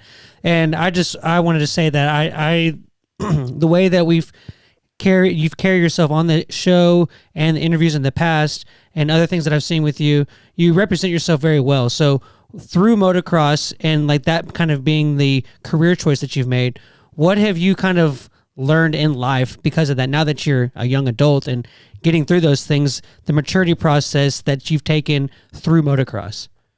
Yeah, that's actually a really cool, deep question. I've never really been asked that. That's really cool. I mean, in all honesty, I think I feel like I've grown a lot as a person in the last probably year or two. I'm now 24 years old. I'm definitely starting to mature. And man, I'll tell you what, I feel like what you put into the world is what you get back. And I think that's a lot, even just with racing and working with people. It's like how you treat people and how you carry yourself says a lot about someone. And I've never really wanted to be the person where you walk away and they're like, man, that dude's a jerk or, you know, a worse word. And I've always tried to kind of hold myself to a high standard. And, you know, I've let that slip a few times in racing situations. Like racing is the only thing that can get me like mad enough to be like, kind of like lash out. Like literally nothing in life can like get me that mad besides when I have my helmet on and like, you're just in the moment because you just want it so bad. Like that's the thing. Like people will kind of clown you for getting mad. And like World Supercross, everyone saw the video of me and Cole Thompson, right? Like, I don't want to ever act like that. I don't ever want to be a person like that. But dude, when I have my helmet on and I'm in the heat of the moment, it's just like, dude, it's because you care. Like, and so yeah, I mean, like I said, like those are obviously kind of moments of weakness that I don't want to define me. But it's just in the end, it's just that I care a lot. And I think anything in life, you know, if you put your all into it, you're going to get good things coming back at you. Yeah. Well, Cole Thompson, man, he seems to have a reputation for doing those kind of things. He did Ryan Brees dirty this last weekend in Reno. So yeah. Tried to do it again and just took himself out too. too. For sure. Yeah. He told us that he's he's crazy. He's crazy. I mean, he tried to tell you guys. Yeah. Local. Did you see any of that? Did you see the I'll call it like a wrestling promo. Yeah, I've been watching the arena crosses, keeping up with Ryan and Austin. They're obviously, because I mean, we traveled the world together, so we kind of became friends. So I kind of keep up with them and watch them race. And yeah, I saw that move this weekend. I was like, dang, that's that was wild. But props to Ryan for keeping his head on his shoulders and thinking smart and kind of just not really worrying about that on each weekend. You know, I feel like he's shown up when it counts, and I mean, props to him for being able to hold it together like that, dealing with that. Agreed. All right, before we let you go, I have a listener question from one of our Discord members, Soul505, but I actually kind of asked it, but he also wanted to know what your goals and expectations were. But he also has a general question that he sent in last week for riders, and I want to know if you have one. I don't know how many rental cars you've rented, but he wants to know if you have a cool or funny or exciting rental car story, or maybe even something weird happened like in an Uber or Lyft. Any stories? So first question, my goals for the year. Yeah, you're right. I kind of didn't answer you. I kind of gave you a little vague answer, but I mean, last year I was top 5 in the championship, and that's definitely where I want to be back. This year is I want to be fighting consistently 3 to 6 this weekend and make another jump in my racing. You know, last year I felt like I was consistent 5 to 8 guy. I did get the podium in the mud, and I really want to get back up on the podium in the dry, so I no longer have that asterisk next to my podium. And I want to be consistent, like I said, 3 to 6 guy, fighting for it each weekend, and wherever that lands me in the championship is where it lands me. And my goal in the end of the championship is definitely to be back top 5, if not better. So I don't want to bite off more than I can chew, but I feel like those goals are reasonable, and that's what I've been working for. But as far as rental cars and stuff, I've had nothing crazy besides which it's not even crazy, but I rented a car in South Africa at the final World Supercross. And dude, these cars, first off, were so small. Like, obviously I'm booking the cheapest one. Like, I was going to ask, was it a cart? Yeah. Like I'm pretty tight on how I spend my money. So I'm getting the cheapest one. And dude, we got it. Me and my girlfriend, she was with me. And the last 3 World Supercrosses were on the road. So I had 2 gear bags, a carry-on bag, a backpack, and then she also had like 2 or 3 bags. And dude, this car, I'm talking, it's a 5-seater. I don't know how it's a 5-seater, but tiny. So we have the bags. I'm like pretty tall. My legs are pretty long. I had to put my seat all the way up. And then not only that, but then we're on the right side of the car and we're driving on the opposite side of the road. Dude, I'm freaking out because like I'm not comfortable in the car. And thank God, the only thing that would have been my breaking point is if it was a stick shift, because like I can drive those, but like I'm not that comfortable with it. And then, but yeah, dude, being on the opposite side of the car and the lanes, like, and then already being like, I'm basically kissing the steering wheel. Like, dude, I was pretty nervous there. I can't lie. Nice. So that's a good story. That's your first one that's given us a story on a rental car yet. So that's the first one. I feel like Doug Dubach, who's coming on here in a little bit, he'll probably have some from the 80s, but no, that was good. For sure, in the 80s, yeah. Yeah, that was good stuff, Cullin, man. I can't wait to see you this weekend. Thank you for doing this, and yeah, we'll see you Friday during press. Yeah, sounds good. I will see you on Friday, and looking forward to seeing you guys. And yeah, I'm looking forward to having a good weekend. I'm stoked. Thank you for having me on. Absolutely. We'll talk to you soon, buddy. All right, see you guys. See ya. Cullin Park again, brought to you tonight by Guts Racing. Okay, we're gonna do. Go ahead. It's kind of wild that he's not comfortable driving a stick shift when he rides dirt bikes. Yeah, I think it's the same. I've ran into that with a bunch of different guys that ride moto. That like, I mean, they're so ingrained into moto they don't even think about it. Like, it's not something they do every day. Yeah, no, it's just like the same concept. You're just using your foot. Sure he said he could figure it out. Yeah, no, for sure. I'm just saying, like, I've ran into that with like multiple people in the moto industry. I do think it's different. I was thinking about that though. It's the same thing. Like a motorcycle, you just dump it and boom, you take off. Like a car, you got to be a little smoother. I mean, yeah, I guess you're slowing down. You got to pull your clutch in on a dirt bike. I don't necessarily. I think you use a clutch on a car more often than you would on a motorcycle. I basically learned how to drive on a stick shift. Yeah, I did too. Yeah. So it's Dodge Shadow. But I was thinking about that though. Shadow, yeah. I was thinking about that though. If I were to go over to Europe and have to drive a stick shift left-handed though, that would be weird. Yeah. Oh, yeah. Like I could so I have done it because I broke or I had an injury and I was having to reach over. I have too, but it's still. I think the pattern's still the same in those cars. Oh, right. So first is still all the way over in the left. Oh, then that might be okay. Yeah, I don't think the pattern's reversed like you're thinking. Oh, that would really screw me up. Yeah, I was assuming the pattern would be the same. I think. But still, I mean, still feel weird. I remember having to reach over, but I broke my left arm. I don't know, man. At some point, I remember I had to reach over and shift. Maybe because I was holding a drink or something. Yeah. I've been eating and shifted left-handed for sure. Shifted. Yeah. I don't remember, but yeah. Either way, I have shifted with my left hand, but in obviously the left hand seat. Yeah, that makes sense. When you drive a stick shift, you learn how to knee steer very well. Yeah. True. All right, let's do a Cherubies read, and then we're gonna actually get another guest on. Malcolm McCaskey, who's with Mended and Road to Recovery this weekend. He's going to jump on and tell us a little bit about what they got going on this weekend. But first, where is my second of Cherubies read? Ooh, everything's mixed up. I started with passion for the ride and the drive to build something better. Cherubies became more than a name. It became the armor for every rider who believes in pushing past limits. Our plastics aren't just parts, they're identity. Every line, every curve are built from decades of innovation. From world championships to your local track, a Cherubies stands for protection, performance, and pride in the ride. This is a Cherubies born from racing and built to last. You can get full plastic kits, handguards, fuel tanks, bike stands, and more at CherubieSUSA.com. You good? Yeah. Cool. Let me try to get Malcolm on real quick. So just bear with me while I call him. And we'll see how this goes. We'll do the Renthal read here in a minute. We have Doug Dubach coming on in any moment now. So, all right, next guest of the night should be on the line. What's up, Jamie? What's up, Malcolm? Let me do a quick little intro for you here. This is Malcolm McCaskey from Mended and Road to Recovery. What's going on, man? What do you got going on? Brother, I'm just excited for Arlington this weekend. You know, we've been doing those drops as you've seen at the races, and just stoked to kind of be working with Jimmy Butt and Road to Recovery. And of course, what a season it's been. Dude, it has been an exciting season.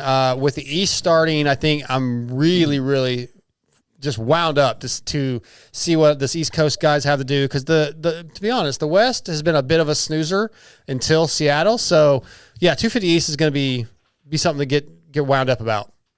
Well, didn't you just get a little heat going on with Pearson there? Yeah, a little bit. Yeah. He's my title pick, man. I love that kid. That kid's got style. He's part of that whole crew. You know, Bogle and all the boys and Frace and all those guys, and those are a bunch of the OGs to me. Yeah, for sure. I think with Cole Davies and Seth Hamaker, and who knows, with Drew Adams is going to be good. More, hopefully, at least some of the rounds. It's exciting. And we have a hell of a 450 title fight going on with Eli in second. I think he's down by 1 on Hunter. And Hunter's bound to get a win soon. So, man, very exciting year. Very few injuries at this point. Can't complain. Hey, quick question. Did you guys just have on Dr. D, Doug Dubach? He's on next. He's on in about 15 minutes. Oh, my gosh. Legend right there. Yeah. Yamaha ambassador, Dr. D. Yeah, that's he's going to come on, talk some shit on Damon Bradshaw, I hope. We're going to make fun of Damon. So, yeah, we're going to have a good time with him. Yeah, as he should. So, Malcolm, tell me more about the Road to Recovery this weekend. I know they changed something this year, right? What were you telling me? They went back to being able to sell merch and sell stuff, right? merch. That was it. Yeah, that's a big deal. That's got to help out. And how has that been going this year? You know what? Honestly, I've known Jimmy Button, of course, a lot of us have forever, and Anita, and I've helped Road to Recovery since the beginning just as a friend, and I was there when Jimmy got hurt, and I've just seen how much they've done. And so as I got back, I don't want to say I ever left the industry, but launching Mended just really got me fired up, and I coined the phrase "Moto Raise Me." And the more I kind of was pumped on it, I was like, you know what? I want to give back to the industry that did so much for me. And so Jimmy and I teamed up and pretty much partnered with Road to Recovery. So all proceeds minus cost of goods go to Road to Recovery. So they're literally like a sister. It supports everything Road to Recovery. But it really was about you guys. It's about the community. It's about the sport that we all have our stories and the love for it. So to your question on Feld and everything, the main thing that happened was a reset. They've been there 25 years. We came out in 2025 and things just went super, super huge. We were raising tons of money, but we didn't really reset. So we went and met with the Feld Group and Mui and Prater and Gendro. And of course, even on the other side, the Coombs family, Tim Cotter, everyone really came together. They've always been so supportive of Road to Recovery, but we just had to reset so we could do what we're doing now. I like it. We just had to kind of explain to everyone, had to get on the same page of what we're doing, because it wasn't like anyone was ever against it. I think everything's been there so long, it just needed to kind of reposition what it was, not what it's doing, but more so what our intent was and what, how we joined together to help something. Because it's always been kind of that doom and gloom. Unfortunately, we never want to see any rider get hurt, but seeing what Mike Young, who's a massive part of road recovery, what he does for each and every rider when they get hurt is it's almost like 500 times what a team manager does for, a gear company or something. I mean, he's there with the guys and just going through everything. So I'm proud to be part of it. Feld's been super supportive. We're back in the pits and we're rock and rolling. It's been super cool. Malcolm, I just wanted to commend you, man. Me being a photographer at the track, I see how much you help out, the grassroots, at the grassroots level. And then, what you're doing with road to recovery too, as well. It's super cool, man. I really appreciate it, guys. I mean, I back you guys. I back everyone. I mean, honestly, it's been like 30 years in the industry. And all of us grew up with some fascination, whether it's racing, knew a racer, watched the sport. And I think that's the coolest part about it. And I think one thing we all say is there's something really special about the community. So the cool words you just said is like, man, I'm really having fun again. I'm back in the grassroots. I mean, to date myself, a lot of the riders that I sponsored are now dads and I sponsor their kids. So it's kind of funny. But yeah, being back in the sport and seeing how much love, passion, and just dedication and just, it's really, it's cool to see you guys, I mean, everyone, it's a pretty rad industry. I guess I miss, you kind of can go through life, and as you get older, and I'm a proud dad, I have a 9-year-old daughter, been with my wife 15 years, there's so many great things that like fulfill, the journey like I've never imagined. But there's something that always sits, and I think it's that thing we all can agree on is that love and that passion for that adrenaline rush of motocross. Yeah, and unfortunately, because of that love and passion that we have, we also all know somebody who, the injuries come and something like road to recovery is really helpful. It's very necessary at times, and it's done a lot for so many people. Talk a little bit about what you guys have done this year or in the last couple of years with helping riders. So, I know most people know about road to recovery, but give a little more detail so maybe a first-time listener will know what it is. Okay, so road recovery has been around 25 years, raised over $12 million. But what I didn't even totally realize till I jumped back in really heavy with Jimmy, because I wanted to understand it no different than probably everyone that either knows or doesn't, is like, what exactly, how does this happen? How do you support a Jerry Robin? How do you support, these different riders as they go through these unfortunate industries? And it kind of almost becomes a life relationship because this whole new chapter requires so much. And that's why I said Mike Young. So it's a nonprofit. But what I didn't realize is that the funds that they've saved, there's funds that support and help financially take care of these athletes and manage a lot of the funds too. So it's not just, from the outside, it looks like, raising money, this and that. It is there's so much depth to making sure there's historically things that have happened where, we've seen it, whether it's athletes that don't get hurt or whatever, misuse of funds, whether it's career funds or when you get hurt. So when you raise money, it's really, how do you allocate that? Because that money is needed to kind of be distributed, not just for 6 months or a year, but as this rider, athlete, friend, brother, whoever it is, goes into this new chapter. So Road to Recovery, Anita Button obviously has been running a huge part of it for so long. Jimmy Button at the forefront is really taking the reins of something he built out of passion because he hated what he went through and knowing he didn't have help. Mm-hmm. So it's a full, I consider it a brotherhood, a sisterhood, or whatever. It's like when something happens in life, guys, we've all had something happen, right? I mean, it could be anything, and we can't totally relate unless we've been through the extremities of something like this. But when it happens and when it changes, and you guys hear the stories, but these athletes before and after are superheroes. They're friends, and they're pushing like they did when they raced. But we're just there with them to help push and make sure all these new challenges and all these new things that happen. I mean, I was at the MX Nations, and we had a great road to recovery set up there, raised a bunch of money, so much good energy. And I was with Mike Young, and I'm with these guys that have been paralyzed for 20, 30 years. And if anyone's been around, it's like, it's not like it just, you get paralyzed and it's done. The amount of difficulties, hardships, and just nerve damage and things that kind of, they carry with them. It's heavy. It's heavy, man. It's really emotionally heavy. And that's why I give so much credit to Mike Young, because he's there emotionally. Imagine, like, not only have you been paralyzed, but now you have to go through the hardships, and Jimmy, and go through all these things as these riders reset their chapter. So road recovery to me is, one, just a great group of people, Yes. really thriving to help. It's people that are passionate, love, and have been dedicated to the sport forever. Nobody's perfect, but I've seen everything, and what they're really doing is taking that money and doing the best they can to distribute when unfortunate injuries happen. Supercross is amazing. We love it. Outdoors is amazing. We love it. Amateur racing is amazing. Free riding is amazing. But we're there to kind of support, at the core motorsports, but we've helped out ADOF and mountain bikers. And it's really just, we're not going to turn anyone down. We just try to assess the situation. But Road to Recovery is a passionate nonprofit raising money and helping to position athletes and also bring awareness. We don't want it to be a doom and gloom. Like, we want to help these athletes get going into this next chapter. And we've seen David Bailey's and so many elite athletes go on to win, champion, huge, triathlons and things like that, in this new chapter. So anyways, it's a really cool group. It's a nonprofit. The great part about Supercross and what we're doing in the pits is I'm really excited about this week in Arlington, guys. Come on. It's Texas, Arlington Stadium, one of the baddest stadiums in the game. And it's the 7th round. And like you said, East Coast is coming out, but it's round 7. Who's one of our favorite Cowboys? AP, right? Aaron Plessinger. Okay. Yeah. We got the blessing to do a 7 AP.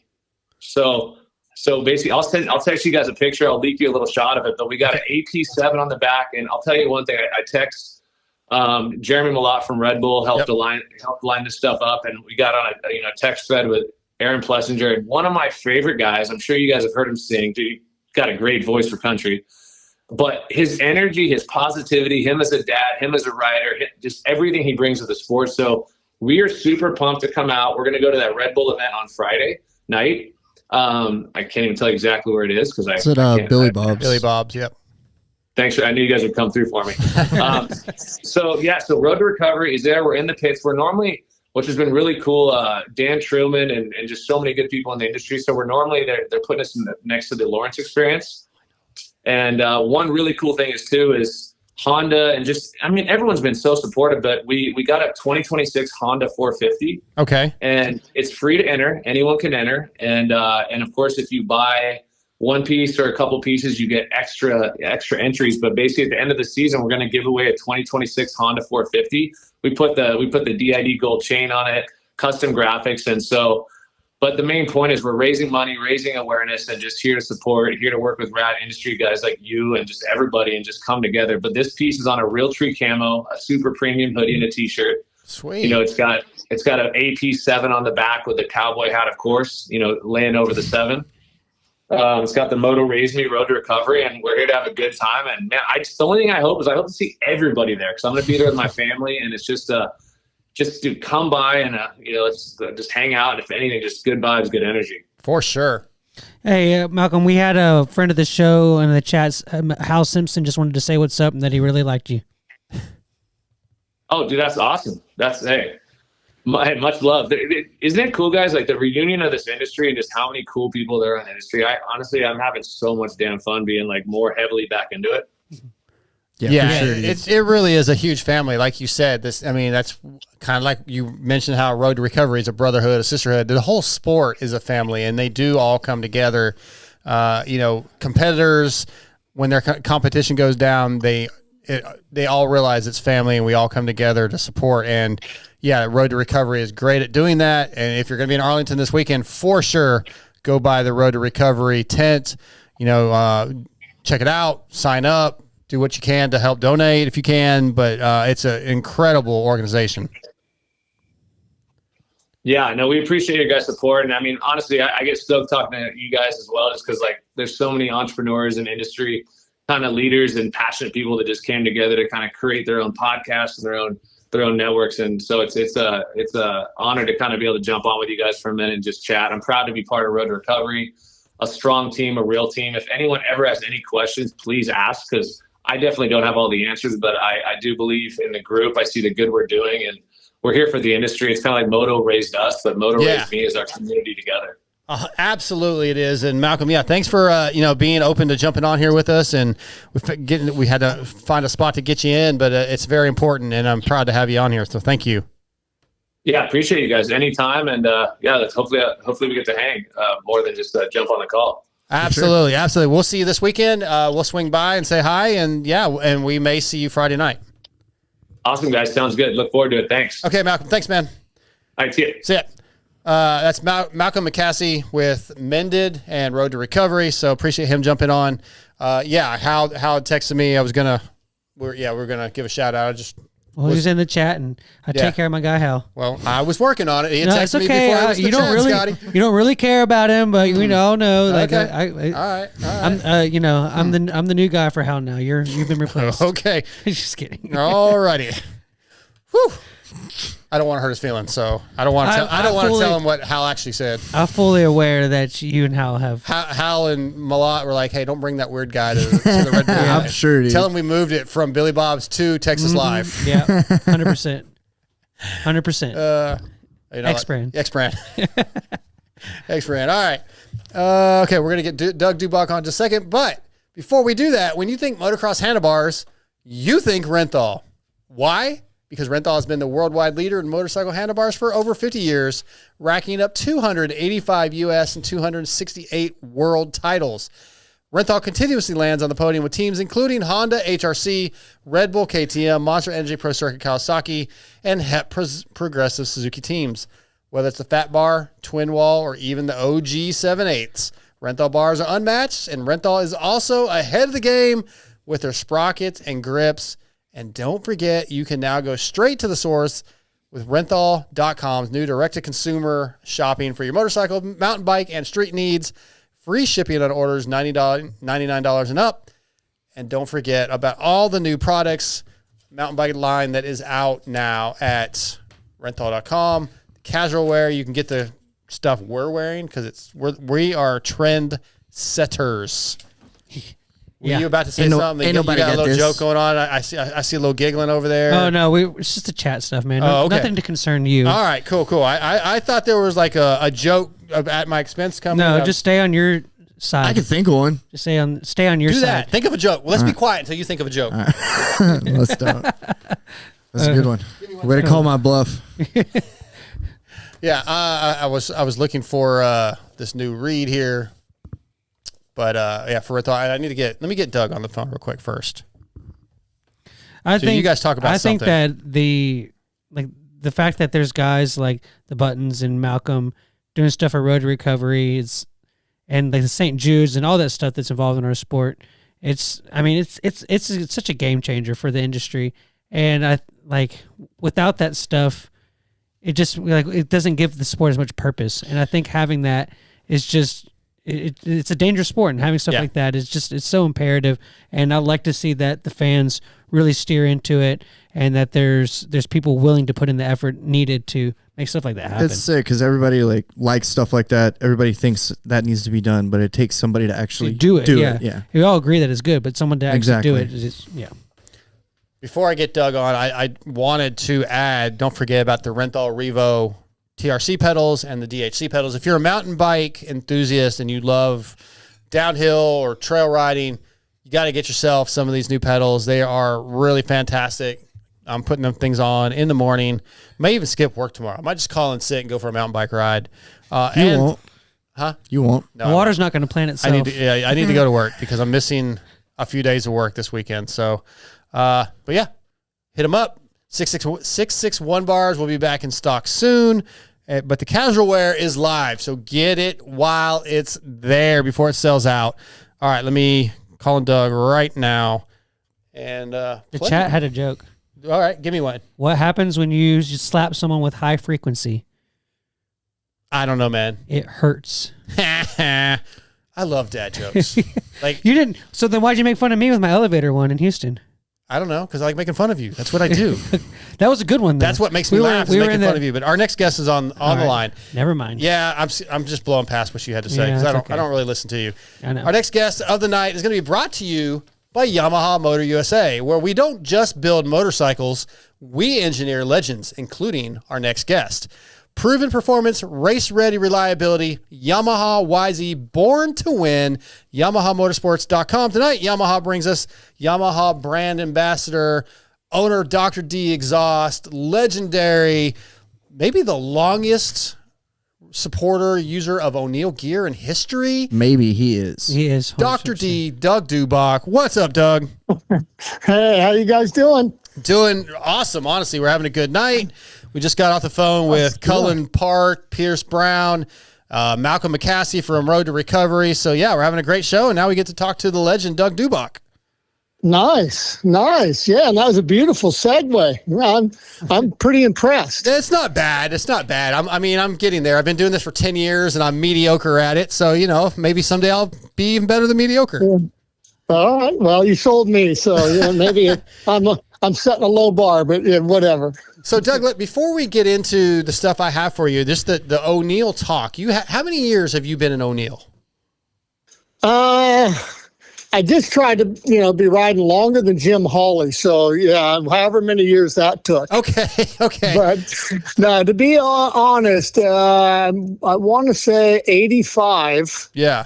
So you can do the math. I think I really can. And it's 41 years. Yeah. Okay. So I have a local buddy who's like a Texas state champ, an Arkansas state champ, and his name is Greg Dust.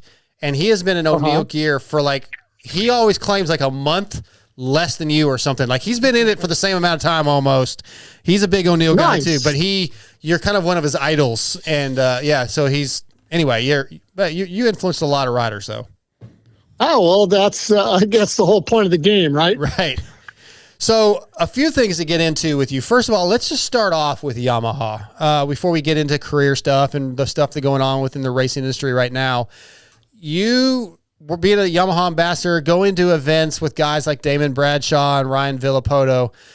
Is that like kind of like the highlight of what you do throughout the years, getting to go do those events like Blue Crew Invitational, meeting fans and enthusiasts and just hanging out? Absolutely. Very top of the list. I still get to do a lot of fun stuff. I go and race a lot of vintage races and just various races all around the world still, which is amazing.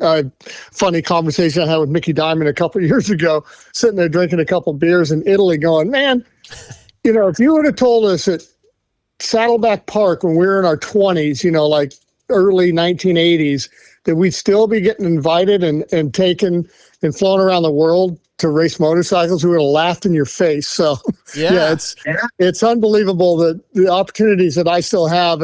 And honestly, you've been to these. It's the right vibe. You get all these people, the pressure's down a little bit, everyone's just kind of having a good time. Certainly for those classes that have a chance to transfer, I guess the pressure is still there, but it just seems like everyone's enjoying the event. We're all having some food and little prize giveaway on the Saturday night. And it's really an environment that, I haven't seen at too many other events. Yeah, the Blue Crew Invitational is the only one I've been to. Was this year at Monster Mountain. It was an incredible amount of fun until you scared the ever-loving shit out of me because I didn't know you were there, and I almost crashed. But other than that, it was pretty great. You were nice weekend. enough to send me that video a few weeks ago, so I appreciate that. Yeah, well, I figured you would get a good laugh at that. I don't mind people laughing at my shortcomings. Yeah.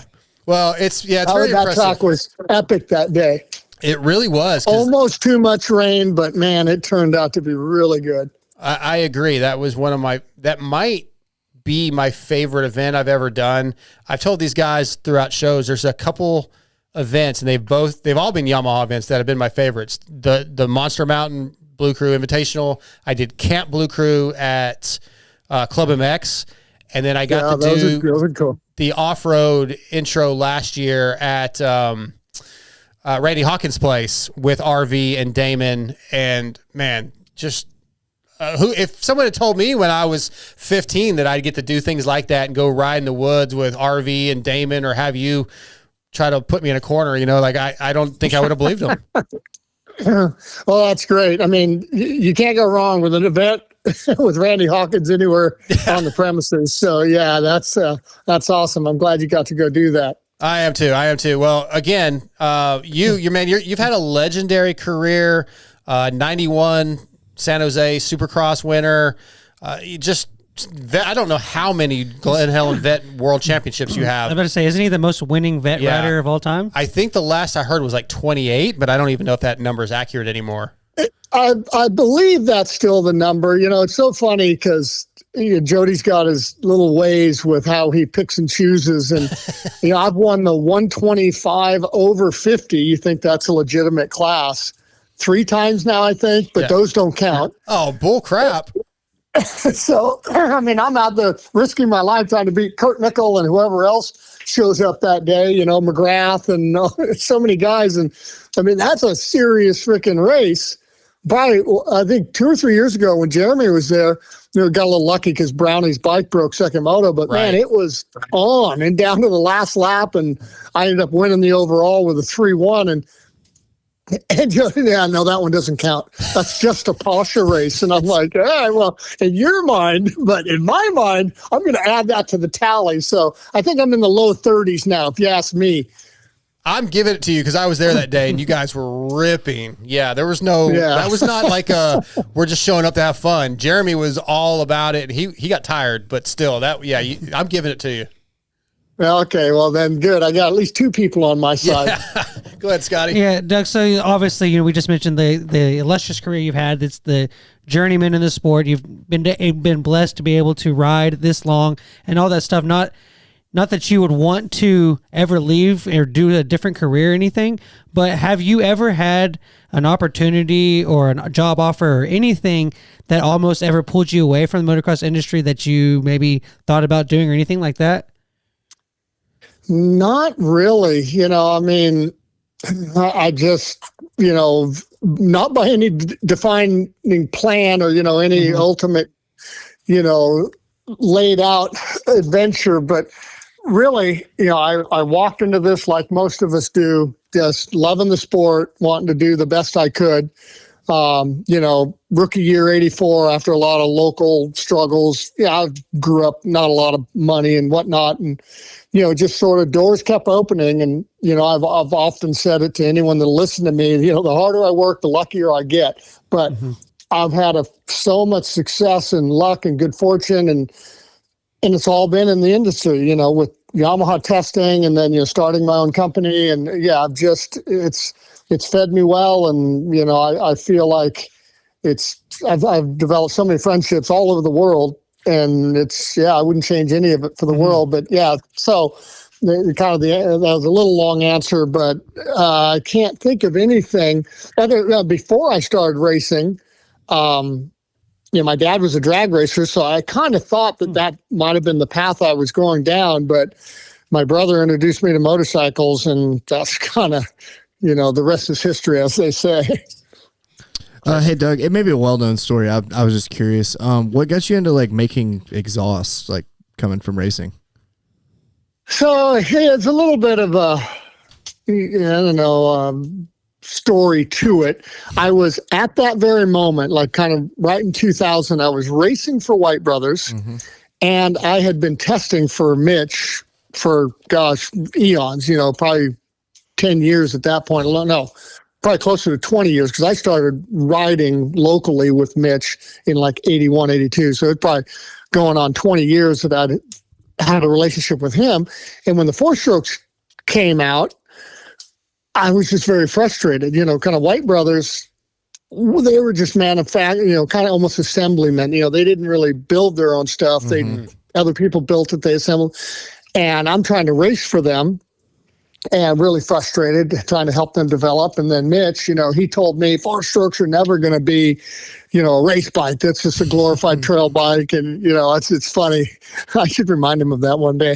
But anyway, so I was just so frustrated. One day I came home and venting to my wife, and she's, not knowing anything. We should just build your own. And I'm like, honey, you have no idea what that would take. And about a month later, after talking to various people and friends, I filed for a DBA under Dubach Racing Development. And again, throwing all the cliches out, the rest is history, because I had grown up in a very technical background with my dad being a drag racer. I could weld when I was 10 years old, and just a lot of stuff that I did, it just sort of all made sense when I started doing the exhaust. You know, I had great friends, Mike Hooker, which some people in the industry remember. He worked at Pro Circuit forever, and you know, he was Honda factory, like all through the Lamson years, doing all their 125s. And he was at Toyota Racing. He still is now to this day, but doing all their intake exhaust design for their global programs. And he was a good friend of mine, so he started helping me crunch numbers, and just, you know, we started building some prototype stuff. And anyway, it was a lot of fun. And again, no divine plan from day one, but I just sort of backed my way into that out of the passion, because I was the only guy that really understood the four-stroke early on. You know, I was involved with the original 400 years before it ever came out. And then I was involved with the 250F almost right when we released the 400. We were already working on 250F. So I just had a lot of experience, and I knew potential, good from bad, and why and how. And it just, so anyway, I ended up building my first little run of pipes, and Tom White, who was always just a big fan of mine, we were great friends. He's like, I'll buy everything you make. You know, you're just, you know, we had a great relationship, and he, you know, I was racing for him. So he kind of saw, you know, my skill set there with just being a decent human being to hire. And I was winning races and just all that went on. And man, he was such a good kind of, guiding light for me. That guy is so intelligent business wise, and he really helped me early on. And, I somehow convinced Mitch to build my production once I got all my prototype stuff done. And so that was a short-lived relationship. But anyway, it just all fit. I didn't realize that I'd kind of qualified myself through everything I'd done up to that point to tackle that. But I think anyone you ask, motocrossers are, and there's some kind of offshoots, but really it's a difficult thing to tackle. You've got a lot of problem solving and work ethic, and there's so many things that kind of allow you to run a big business. So it's, I don't know. It's just, again, no big plan, but I ended up running a fairly big business within a few years. So, and you still do a lot of the hands-on R&D, don't you, for the new? Yeah. That's the part that makes me happy still. Yeah, I mean, I've stepped away a little bit, but that's one of the things that I keep, my finger on the pulse. What's working, what's not. Dealing with sound, just everything. It's that's the fun part. Let me ask you this. So a new model bike comes out. Let's say a brand new YZ 450 comes out, and you ride the OEM model, and you go, okay, well, we're going to do an aftermarket exhaust for this. Where do you start? What are you looking for? Are you looking to improve something that you feel is missing with the OEM, or do you just if the 450 has a ton of bottom end, you go, okay, well, I want to make an exhaust that's a little bit different than OEM? So, it's for me, I'm kind of cheating, especially down the blue line, because I've been riding that bike for 2 years before it's released. But apply that to any other color, and we own a lot of other colors inside Yamaha, so I'm still riding all those bikes, and I go and attend multi-bike shootouts and all that. So I'm always kind of keeping my finger on the pulse, and I look, what is this thing lack? Where did they leave something on the table? And really, it's getting harder and harder. It's funny, and I'll be dead honest with you guys. If you can build something on certain models as good as stock, you've accomplished something, because a lot of that stuff's metric, and you're trying to accomplish the same lengths and diameters, and with SAE stuff. So you're dealing with 1/8 inches increments, and they're dealing with millimeters. So, I mean, it's a tall order just to get the thing as good as stock on some models. Some guys just leave a ton on the table for you. I love those guys. It makes my job easy, but, I tell you, it's tough.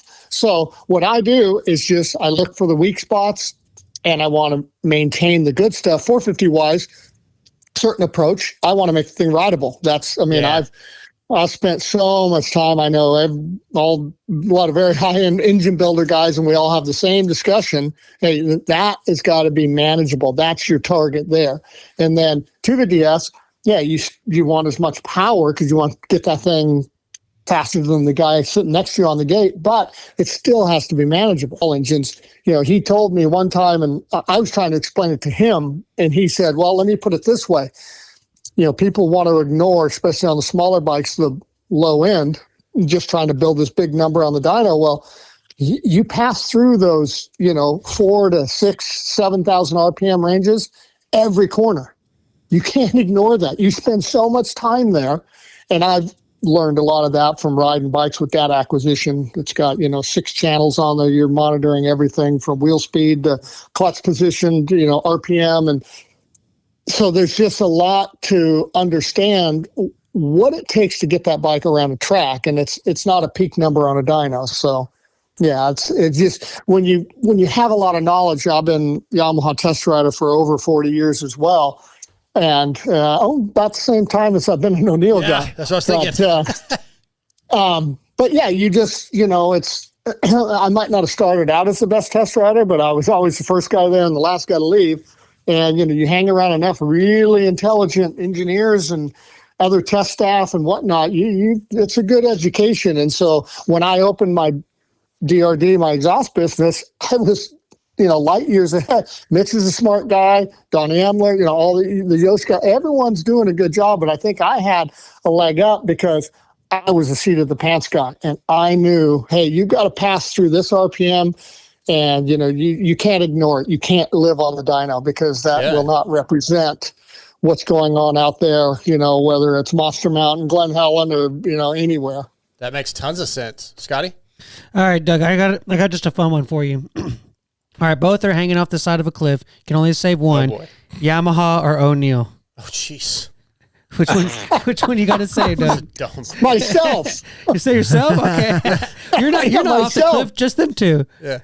Oh, just them two. Yeah. Well, I'm going to go with the O'Neill because it's probably just a pair of pants or something, not a 230-pound 450. So he's thinking practical. I like the logical answer. That's hilarious. Doug Dubach tonight, brought to you by Yamaha Motor. Oh, go ahead. Well, I'm just saying, we did have another one from one of our listeners. They just wanted to ask you what you thought about Saddleback and just all the trails and different tracks and just your experience at Saddleback. Well, there really hasn't been anything like that. I went down, and gosh, I'm so old, I forget everything. I went down to a place in Georgia probably 10, 12 years ago that was the most like Saddleback. Had several motocross tracks, had trails and hill climbs and things. I took my then probably 10-year-old son. We went and did an event. I think it was a Western Power event, but that's one of the things that Saddleback had. It had obviously this iconic racetrack because they ran so many of the big races back then. But rainy day, we would go back in the hills. There's a little sandy area back there and carve a track. And then if we were bored, we would go climb mountain. There was just so much there. And an interesting story. So that place has been closed forever. Mm-hmm. And Mike Hooker, who I'd mentioned a few minutes ago, so he runs with his wife mountain bike and running races. So he calls me a couple of years ago, and I knew that they started to open it back up to hikers and a very small portion, probably 10% of the park. But they let him do trails and whatnot. So him and his wife were the first ones to get a mountain bike race there. So I sometimes run sweep when he's doing his mountain bike races. And so he goes, hey, you want to go hang ribbon? I'm like, hell yeah. Yeah. So it's great. I got some great photos, but I wish we could have got O'Mara there. But Mike Byer, who I know Jamie knows, him and Wardy and about 20 other people, everyone showed up, like, I'll hang ribbon. And we all rode bicycles around there and just told stories. And it was the greatest thing ever. And if O'Mara would have shown up, because 84 was the last national and then they closed at the end of 84, you would have had the 125 podium because Wardy won, Johnny got second, and Byer was third. And so I was like, so I stood in Johnny's place. So I think I sucked that day. I think I got like eighth or something, but I felt like I got second. That's awesome. Ceremoniously, I got second. So that was so neat for us. We were there freaking till it went well past dark, just laughing and telling old Saddleback stories. And cool. I mean, it was an iconic place. You had to be a certain guy to ride there. Yeah. But man, everything from the miserable blue groove to, racing in the dark with CMC, you go up the start around, you get the white flag and checker flag. It's a huge 40-man gate pro class, and you got 2 laps. Jeez. Sounds like it's a legendary place. I wish I could. Yeah, it's a million stories like that. Yeah. And speaking of Mike Byer, that's kind of where I met him. Okay. And we were like these arch nemesis for years. I mean, we kind of talked, and then we ended up traveling my whole rookie year together. So yeah, he's still a good friend of mine. I talk to him all the time. So I did an interview with Mike last night that will be coming out on MotoXpod.com probably early next week, and he told me he told me a story about you guys driving across country to Gainesville. Wait, is this a G-rated show? Where can we go with this? Yeah, this is maybe I need to hear your story. No, he was telling me a racing story, battling for all right, fourth. let's stick with that. Let's go with that. Yeah, I guess you shared a mechanic named Ted. But yeah, tell me Ted Cabral. Tell me your version of this battle for fourth that you guys went through at Gainesville. Oh, geez, that had to come up with Mike. Yeah. So, to begin with, we were, as matched as you could be. But when we go to bigger races, Golden States and like nationals and stuff, he just had more experience. He had ridden more bigger races than me. So he would beat me at the bigger races. And finally, the week before Gainesville, we were at Santa Maria. Like, Stu CMC would do these Golden States anywhere he could get someone to let him ride. But it was a weird try. Anyway, the one thing I remember from that day, Wardy raced like Dallas Supercross the night before and flies in a helicopter, misses practice, and goes and lines up for the first moto because he stood the chance to win the title. But that was my one memory from there. But I finally beat Mike in a big race there. Well, so we go to Gainesville. He's like, hey, I'm going to Gainesville. You want to go? And I'm like, well, I don't really have a mechanic. Can't really do it, blah, blah, blah. Yeah. But I had recently been laid off from my full-time job because I was a 40-hour-a-week guy back then. Okay. So we go. I'm like, I'll just go with you. We'll figure it out. So all the way to Gainesville, one mechanic. And Ted's like, yeah, no problem. I'll pit fourth. And we ended up being in the same heat race. He's like, I'll pit fourth. It'll be easy. You guys probably, be miles apart. We went 1-2 in the heat race. So Ted's like, that was easy. I'll just hold the board out or whatever. You guys figure it out. So first moto, Mike gets a better start than me, and I'm coming through. And mind you, I'm a 3-digit guy on a borrowed Suzuki. I borrowed it from Jody Weisel, MXA. And I'm coming all the way through, and I'm like, I see Mike, and that just lit me up. I'm like, oh, man, I got to beat Mike. I think I passed like guys I should have never passed.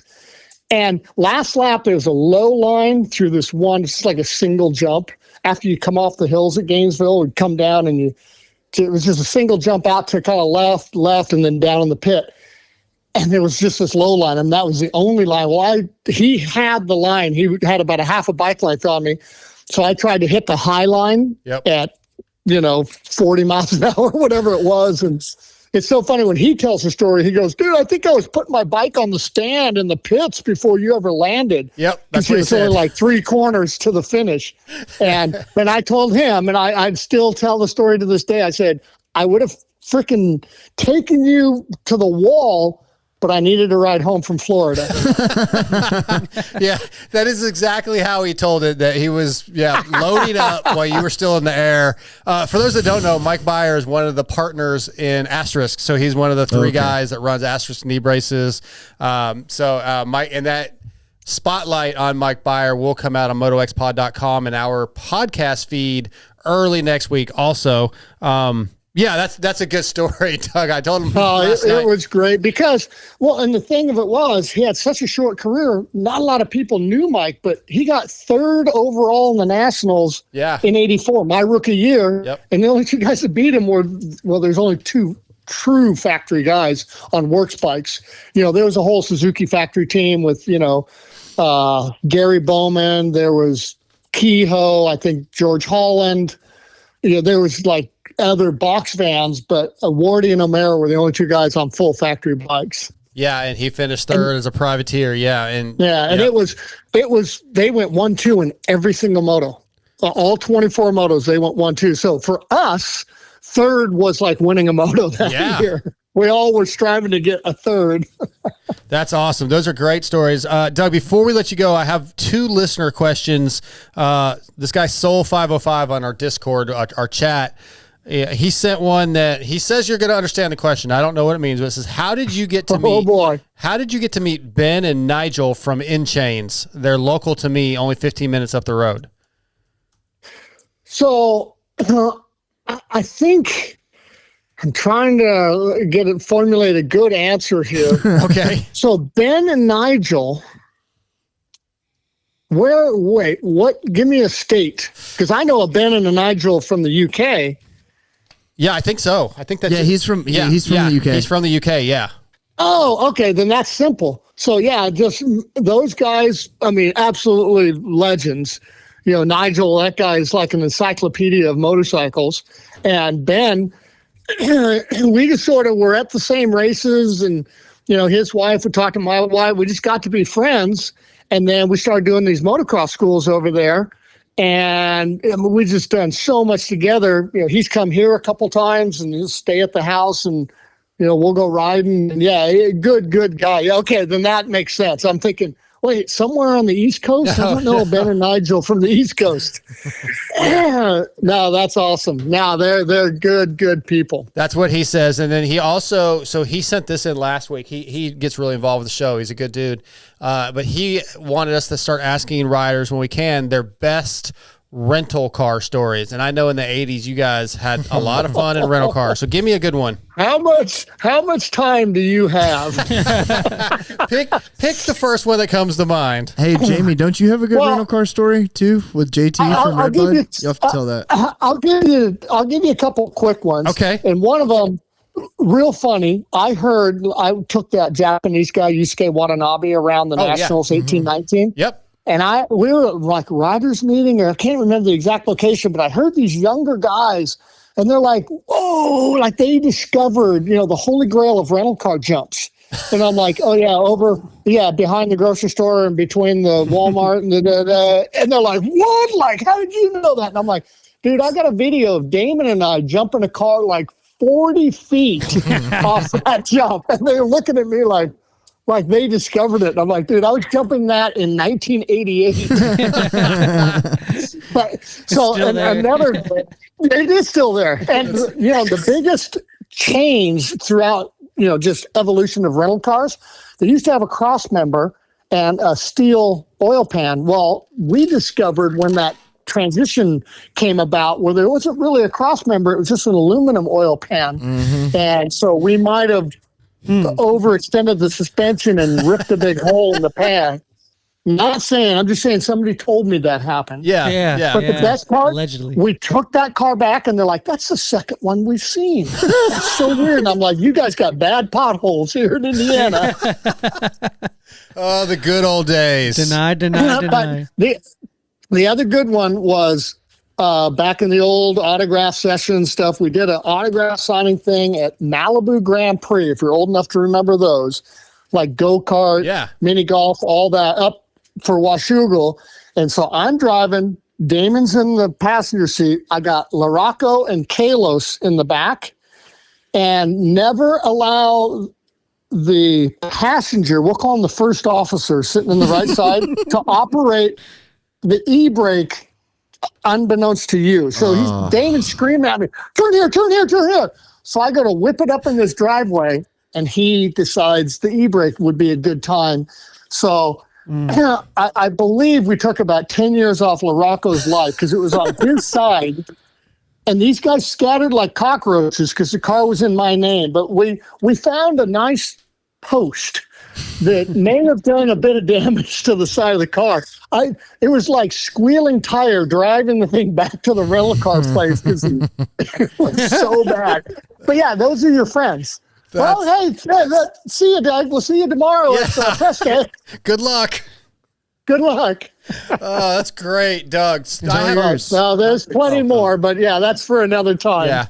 So Chase wants me. I had one, but my buddy rented a car for 2018 Motocross Nations at Redbud when it just was a mud pit.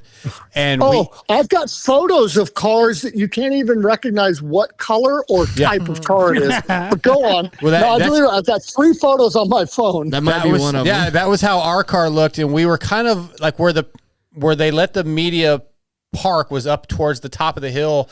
And we couldn't really go anywhere. We were stuck, but we kind of got to the edge of the hill and he just gunned it and never let off. And then we went over another hill. And I don't know. We probably only got 2 or 3 feet of air, but it ripped the bottom of the car apart. And I think cost him a couple grand when he returned it. And it's like, we took it to a car wash and tried to wash it, but it was pointless. Can't wash an oil leak. Exactly. Nowhere near as good as Doug's story. And I wasn't driving. I was just holding on. So I was Michael Rocco. That's see, more scary is when you don't have control and you're depending on other idiots. Yeah. I was just glad it wasn't in my name. Right, exactly. No, no. Damon did step up and split the costs with me though. Well, good Since for he's the one Damon. that grabbed the e-brake, so he's a good guy. Yeah. Every once in a while. I thought we might talk some trash on him, but we can't now. That's too nice. Yeah. Yeah, no, it's. I think the guilt got him. I don't think he intended to originally, because I paid the whole thing. But I think eventually he just handed me a bunch of money one day. Well, Doug, this has been a pleasure. I have more things I wanted to get to. We're gonna have to get you back on here. Yeah, Doug's. A good No guest. problem. I never shy away from telling old race stories. So yeah, if you guys have the time, don't hesitate. Call me up and we can go for hours. And you also told me if I get back out there to California, you'd give me a lesson. And I need it. So he does. Yeah, no, that still stands. I'm not sure if I wrote it on paper, but no, we'll do the little pinky promise. And no, that still stands. Absolutely. Well, hopefully I'll be out there soon and we can make that happen. But thank you for your time tonight, man. It's an honor. Yeah. No, thanks for calling, guys. I really enjoyed it. Thank you, Doug. Have a good night. We'll talk soon. Yeah. All right. Thank you. Yep. Bye. That's Doug Dubach tonight, brought to you by Yamaha Motor USA. I'm definitely I love going to go Dubach. find Mitch Payton this weekend and ask him about him saying that about 4-strokes. Yeah. They'll never make it. They're just glorified trail bikes. I will be asking him about that. I love Dubach. What I think we're going to do is probably skip the T-Bolt USA Top 5 this week. You still want me to do the read? Yeah, go ahead and do the read because we I gotta had get a Evan good on. one for the top one. Well, I we can want do to it see a next GP at Isle of Man during the Isle of Man moto race. Let's do this. We'll give a chance. Go ahead and do the read. Well, We don't have to do it. sometimes I just wanted to say that. sometimes you just want to cut loose with your buddies and shred your Yamaha TTR 110, Honda CRF 110, or CRF 50. Maybe you have a KLX 110 or 140, or even a vintage Honda Z50 or CT70. Regardless of what pit bike you may have, T-Bolt USA's warehouse has you covered on pit bike parts and accessories. You can find BBR and Pro Taper handlebar kits, D&M shocks, and even full bikes from YCF, Pisser Pro, and Piranha. T-Bolt USA is fully stocked to meet your needs. Visit tboltusa.com, order your parts, and go bang some bars with your buddies. For sure. So the T-Bolt USA Top 5, Chase came up with this week. He said, hey, MXGP is starting in a few weeks. Maybe come up with 5 places you would love to see a GP. I actually struggle with that, and I don't know. I didn't go based off places that there were tracks, just general places. Does it have to be a place that could legitimately hold one? No, I'm just saying good. where it would be Whatever cool. you want, Okay. man. All Whatever right. you So want. I like that one. That's kind of what I did. But let's save it for next week, which you probably won't be here. No, I should. I think I will be. Okay. Yeah. But let's get our listeners to get in on this, especially if you're GP fans or even if you're not. Where would you like to see a GP? Yeah. Hit us up. Go to MotoXpod.com and use that contact form, or you can email us MotoXpodshow@gmail.com. So I have a decent list, but some of them were there's no way it would actually work. So I wasn't sure what. Yeah. But let's do that next week. I'm gonna get Evan on the phone. Yes. Go ahead. Speaking of, so I'm going back to driving 18-wheelers. So Yeah. I won't be in as much. I'll still be in. It'll just be a little bit more sporadic, but Okay. I'll still be around. All right. Let me find this next read. I'm gonna bring in On our the next road again. guest. Yeah, I need some more money. Before I bring this next guest in, ETS Racing Fuels was forged from the heat of competition nearly 30 years ago, developing purpose-engineered fuel for high-profile teams in highly competitive series. We have been the power behind many podium wins ever since. Teams using ETS racing fuels have won more than 50 national and world champion titles, and we continue to forge new alliances and partnerships across motorsports. ETS Racing Fuels to find your local distributor, and they support teams like Factory KTM, Factory HRC Honda, Rockstar Husqvarna, and many more. Tonight, ETS Racing Fuels brings us from the pop punk band State Champs, drummer Evan Ambrosio. What's up, Evan? How's it going, guys? How's everyone doing? We're doing good. We've been having a great show. Glad to get you on. As I think I mentioned, you were the first edition of the Mixdown we recorded last night. That'll be coming out soon. But you're also a big moto fan, man. You love racing. You follow it. And I'm really stoked to have you on the MotoXpod for the first time. Yeah, stoked to be here. And that was a really fun pod we recorded last night. So thank you for having me for that, too. Yeah, dude. I was telling some friends, like, sometimes with these moto pods, I start to kind of like, I zone out a little bit because it's just, you know, we talk to the same guys, the same topics. That music one last night, I feel like I could have done that for 2 hours. See, I feel like it's the opposite. I love talking moto. Sure. Yeah, I feel like I get enough of the music stuff. So moto is definitely gets me super excited. You and Jason Bonham. Yeah, that's right. Well, before we get into, we're going to do ETS 250 East predictions, and then we'll do our FXR picks with you. But before we do that, just give a little bit of your background for those that don't know. And we talked about this on the Mixdown, but just a real brief rundown of how you got involved with State Champs and got into drumming. Yeah, so after I graduated college, I kind of just like wanted to play music, and so I started a band in Western New York that kind of played shows with State Champs, and we played local shows together.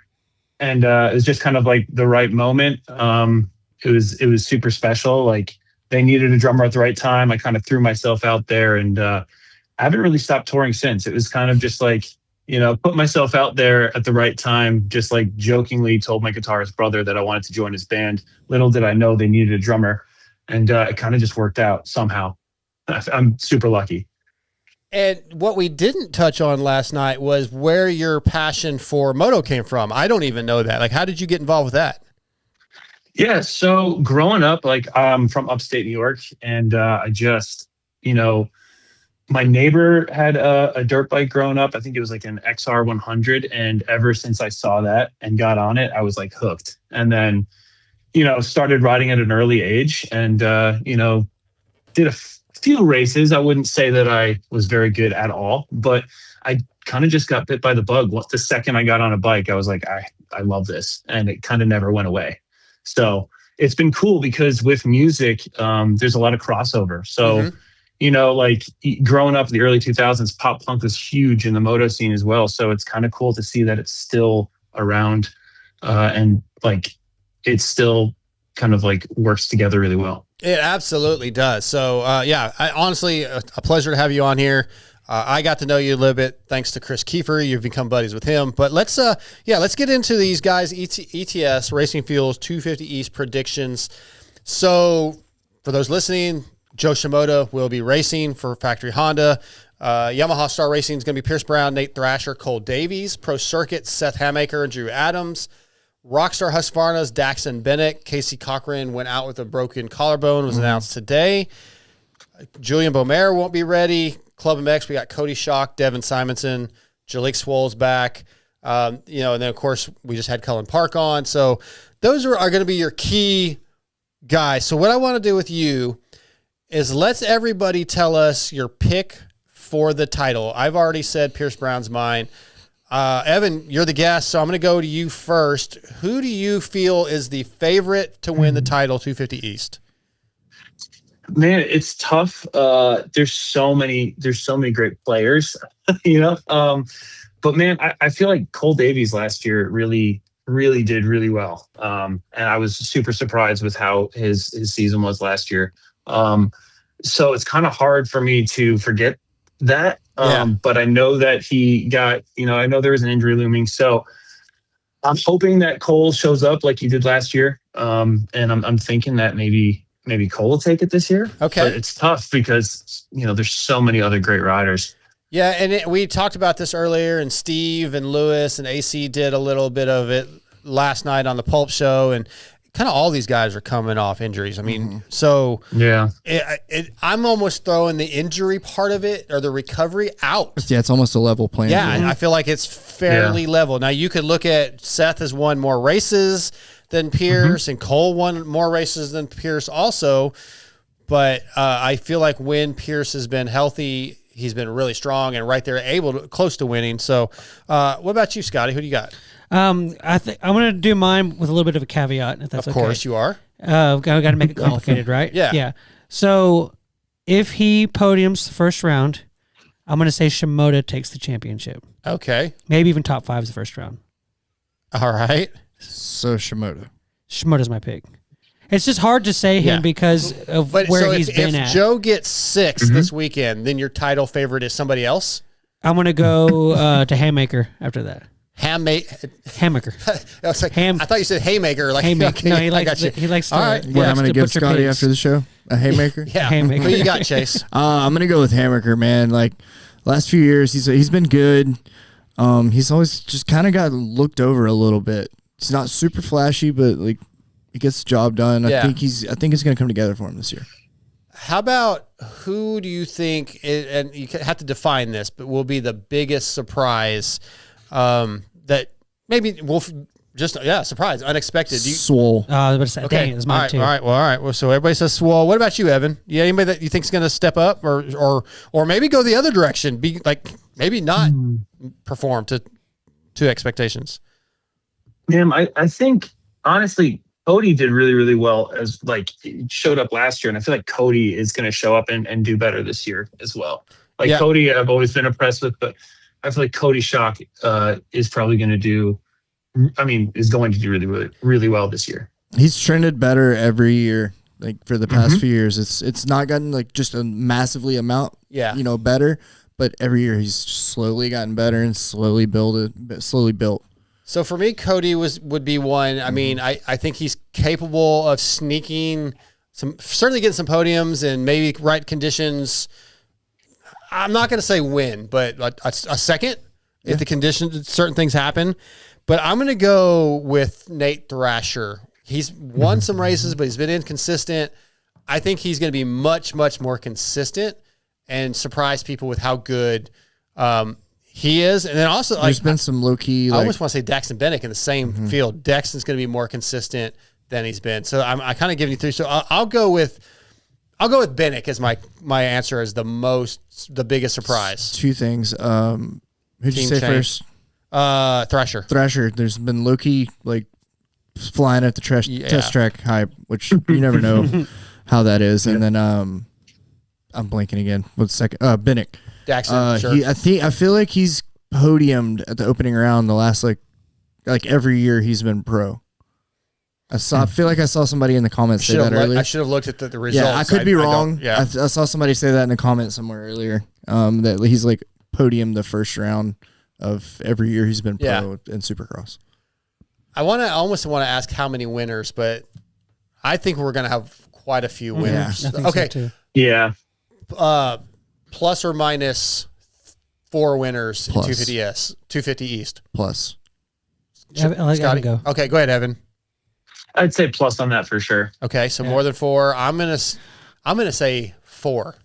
So I'm gonna go 4. Evan said plus 4. Chase said plus 4. Scotty? Well, I mean, I just want to be different, so I guess I'll say minus. Okay, Less than 4. minus 4. Against the grain. All right. This is going to be fun. So I'm going to put this in my little book I have over here with all our predictions. But what are you most excited about, Evan, for East? Is there anything that you're is it just a change of pace, getting away from the Deeg show, or is there something else that like you're really waiting to see? Yeah, no, I'm excited to not see. I mean, honestly, it's been fun, but the first half of the season has been amazing. So watching Deegan we kind of expected that, to be honest. But I am excited for a change of pace. Especially I'm excited to see where Joe stacks up. I'm a huge Joe Shimoda fan. Okay. So I'm really excited to see how he is after the injury. And excited to just have a little bit of, fresh air from the West Coast. I understand. Yeah. And with Joe, it is a little bit of a bummer because this was kind of like supposed to be his year, and it still might be. Yeah. He really took a step up last year. Yeah. And then he was trending upward, and then he broke his fingers with the pitboard incident, Right. and that kind of put a little hiccup in it. And Man, I can't wait. I cannot wait for Arlington. Before we do our FXR picks for Arlington, how about 450? What is your biggest surprise, Evan, this season, and who is your title favorite as of today? 450s. Anything? First, let's go with surprises. Anything just really surprised you so far this season? Honestly, kind of Chase. I mean, also a huge Chase Sexton fan. I thought he'd be a little bit more on top of his game. I want to see him do better. But I'm also really surprised with Hunter. I kind of expected Hunter to be super consistent this year. I feel like he's also been trending upwards. And I think I can't put him for the title. I think Eli is going to take it this year. He's just been looking insanely good. He's had a few bad races this season, but I do think Eli is probably going to take it, in my opinion. Yeah, I am starting to lean that way, that it just feels like it's his year. And honestly, it's one of those things where I'm sort of torn, where I'm like, okay, if Eli wins it, that's awesome, man. At his age, changing teams, that's a cool story. Just like if a Kenny were to win the title, it's a cool story. And then although I'm supposed to be unbiased, I'm a Cooper Webb guy. I'd love to see him go back to back. He's never done that. So there's almost no matter who wins the title this year, it's going to be a cool story. Like if Hunter sneaks it out, it's his first one, that'd be awesome. It's just, I think no matter what, we're getting a great story in our 450 season. Oh, absolutely. Yeah. All right, FXR picks. Let me, once again, not prepared. FXR. I think I'm doing Oh, you're doing FXR read. Yep, go ahead. Excuse me. Yep. If I can You're find It's the last page. All right, FXR is designed by racers for racers. With industry-leading fit, finish, and performance, progression is the name of the game with every new piece created. At FXR, we push our brand to the next level to provide you with the best product possible. Used by Malcolm Stewart, Garrett Marchbanks, Mike Brown, Brock Tickle, Chris Kiefer, and many more. FXR has core moto roots. Visit fxrracing.com or go to your local dealership to see the complete 26 line? 25. Oh, yeah, 26 is out. 26 line, including Helium and Revo. All right, FXR picks, crushing it. Just if you're watching YouTube, we do have the Start Your Systems SX Simulator, Pro SX Simulator races on TV it's right MX now. Simulator, but yeah. Yep, sorry, I screwed You're it up. good. It's still badass, dude. Like it feels like you're watching a real race. They're fun to watch. Like they really are. Have you ever seen that, Evan? Oh yeah. MX Sim and MX Bikes are great games. This is amazing. I play MX Bikes, and it's Same. I've probably got 1,000 hours, and I still suck, honestly. I want to go play. Like, can we just stop the show? I'm going to go learn how to play. Yeah, Dude, you Honestly, you got about promise. You got Like about 4 years? No. Dude, I have 1,000 hours almost, and I still suck. It's so hard. Yeah, I could have learned to play an instrument if I had 1,000 hours. Yeah, for sure, dude. All right. Okay, FXR picks for Arlington. Evan, you go first. Who's your podium, starting with the top spot? Man, since I said Cole, I'm gonna put Cole at number one. Okay, I'm at least hoping. I like that. I could see Seth taking second, and then just because I want to see him up there, I'm gonna say Joe Shimoda. Okay, that's third. A good podium. My podium's quite different. Chase, why don't you go? Mine's similar. I actually had the same one until earlier. Okay. Davies and for first, Hammaker second, and then I think Swole's gonna get a third. I do like Swole, man. I'm a big Swole guy. Dude, he looked really good before he.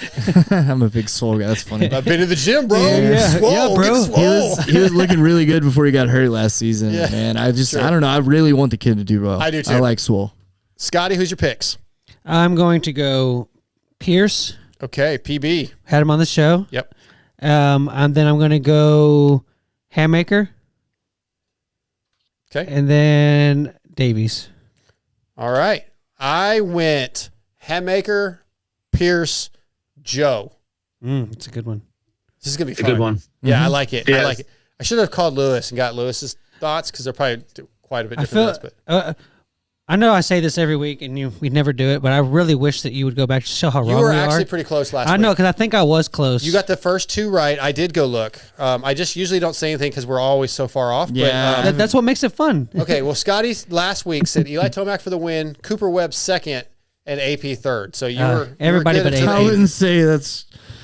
Yeah. What do you mean? You got the top 2, and nobody else was. Oh wait, what'd you say for second? Cooper. Oh, I thought you said. Yeah. I thought you said except somebody I else, was sorry. maybe king of wishful thinking with Yeah. AP in the ruts, but Yeah, I mean, well, we thought it was going to be a lot muddier. Yeah. I see why you did it. Like, yeah. Well, Evan, this has been fun, man. If you guys like music, and if you don't, you got to check out State Champs. If you haven't, I've seen them live twice. Saw them at House of Blues, and I saw them at Dos Equis with A Day to Remember. Yellow Card. Again, we talked about that last night on the pod, but great band. They rock. They just, and honestly, Evan, I think you know this. Like, I'm usually into heavier music, but Kiefer turned me on to you guys, and I really enjoyed the State Champs albums. It's a lot of fun. It's fun music. I'll have to come. I'll have to make it out to the show. I appreciate that. Yeah, please, you guys are more than welcome. Come out to a show. It's a fun time, and thank you so much for having me on. I love talking moto. I hope my picks were solid. So we'll see this weekend, but I really appreciate being part of this. Of course, Evan. Thanks, man. I know it's like 10:10 at your time, and you've been on the road for the last year, so I'm sure your wife is ready for you to spend some time with her. So we appreciate you doing this for us. Of course. Thank you so much, guys. All right, Evan. Take care, man. See ya. Take care. Bye. It's Evan Ambrosio, drummer for State Champs. Yeah, like I didn't even know what pop punk meant, really. I like pop punk. Yeah, I like everything. They're man. cool. They're real, just a lot of cool grooves, and it makes you want to shake your butt a little bit. it's not like heavy rock and roll. It's like I would say like party music. Like it just makes you want to like have a good time. Yeah. Yeah. Maybe you should go back to just touching on people, because since that you wanted to blow somebody. Kiefer's turning you on. You did. I think he's like misspoken. No, said Kiefer something turned me about, on to music. Yeah, Okay. I know. What did I say about blowing? You said something earlier, and Hal brought it out. You said, I didn't catch it. Hal dark said blows it. people. Yes, I didn't catch it. Did I say maybe blow somebody dark out? blows or Maybe. something? I don't remember what I think said. you might have just missed. But then and then just now, Wow. Why? So go back to just touching people. I'm about to when I get off this. When we get done with this pod, I have to go in there with Amber. Oh, okay. Yeah, I was saying, I gotta get out of this She house. texted me a little while ago. She's like, "I really wish you were in here with me." I need to wrap this up. See you later, dude. Okay, I think we did all the reads. What we didn't touch on, God dang it! Got him. 100% screwed it up. Okay, you made it all the way. The white flag was out. We did not talk about Arena Cross. Let's do that real quick. Reno doubleheader this past weekend, Friday, Saturday night. Friday night, Cole Thompson.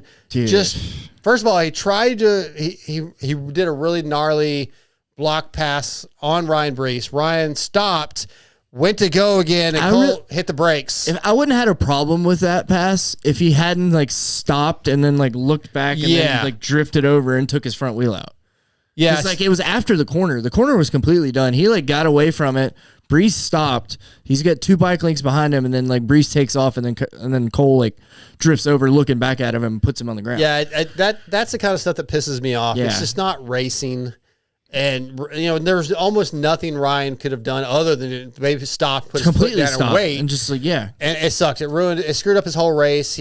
Ryan is the points leader, still is, but it definitely hurt his points a little bit. He still got a pretty good gap. I have him somewhere. And then Ryan was like absolutely ripping and like made it all the way back up to him. And then Cole over that roller, Cole tried to like push him off the track there too, and Cole just like put himself on the ground for no reason. Yeah. Basically, Cole's too focused on trying to take Ryan down. Ryan went back to like 9th or something in that race, came all the way back, was passing Cole again, and Cole made himself crash. But Ryan still has a 22-point lead, and that's after the next night had a nasty crash in the whoops. He was leading. He went night-night. Somehow they still let him race in the main event. Didn't really understand that because he was clearly Rub some dirt on it. He was night, not moving. I did text him yesterday or the day before, and he said he's sore, but he's okay.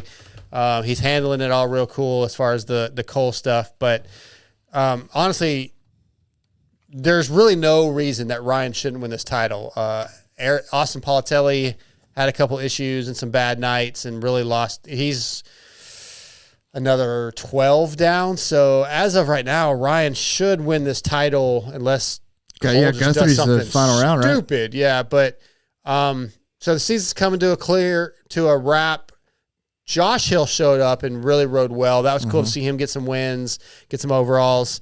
But yeah, if you haven't watched the races from Reno, there was some good stuff. The track was cool, man. It's a big floor. It was. Long set of whoops that were pretty gnarly. Honestly, the best track, in my opinion, so far this season in Arena Cross. Yeah, it was a solid track. Yeah, good stuff. So, we didn't really get into it as much as I thought we would, but we're kind of running towards the end of the show. We'll have to run through Guthrie. Yeah, so I want to thank Pierce Brown, Cullin Park, Doug Dubach, Malcolm McCaskey, Evan Ambrosio, you two donkeys. Want to thank you. Always giggle when I say that. It's funny.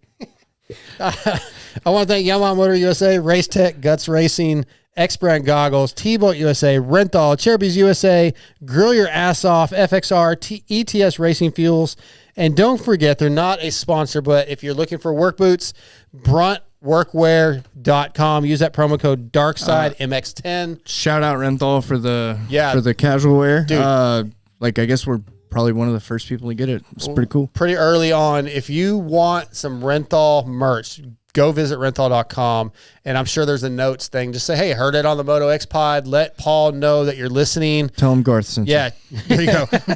Tag the show if you buy some stuff, if you need some mountain bike stuff. And there's some bitchin' parts coming from Renthal for mountain bikes.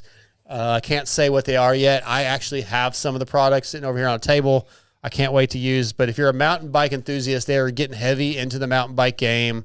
And keep your eyes out for the 661 bar. If you're looking for one, they'll be back soon. Renthal.com. Thanks to all our other sponsors. We have gotten a lot of positive feedback for being the reliable pod. We are the reliable pod, but we got to be careful because we have been unreliable in the past. Yeah. We always show up. We can't look back at the future. That will get you nowhere. We're looking ahead. The future. So, all right, are we done?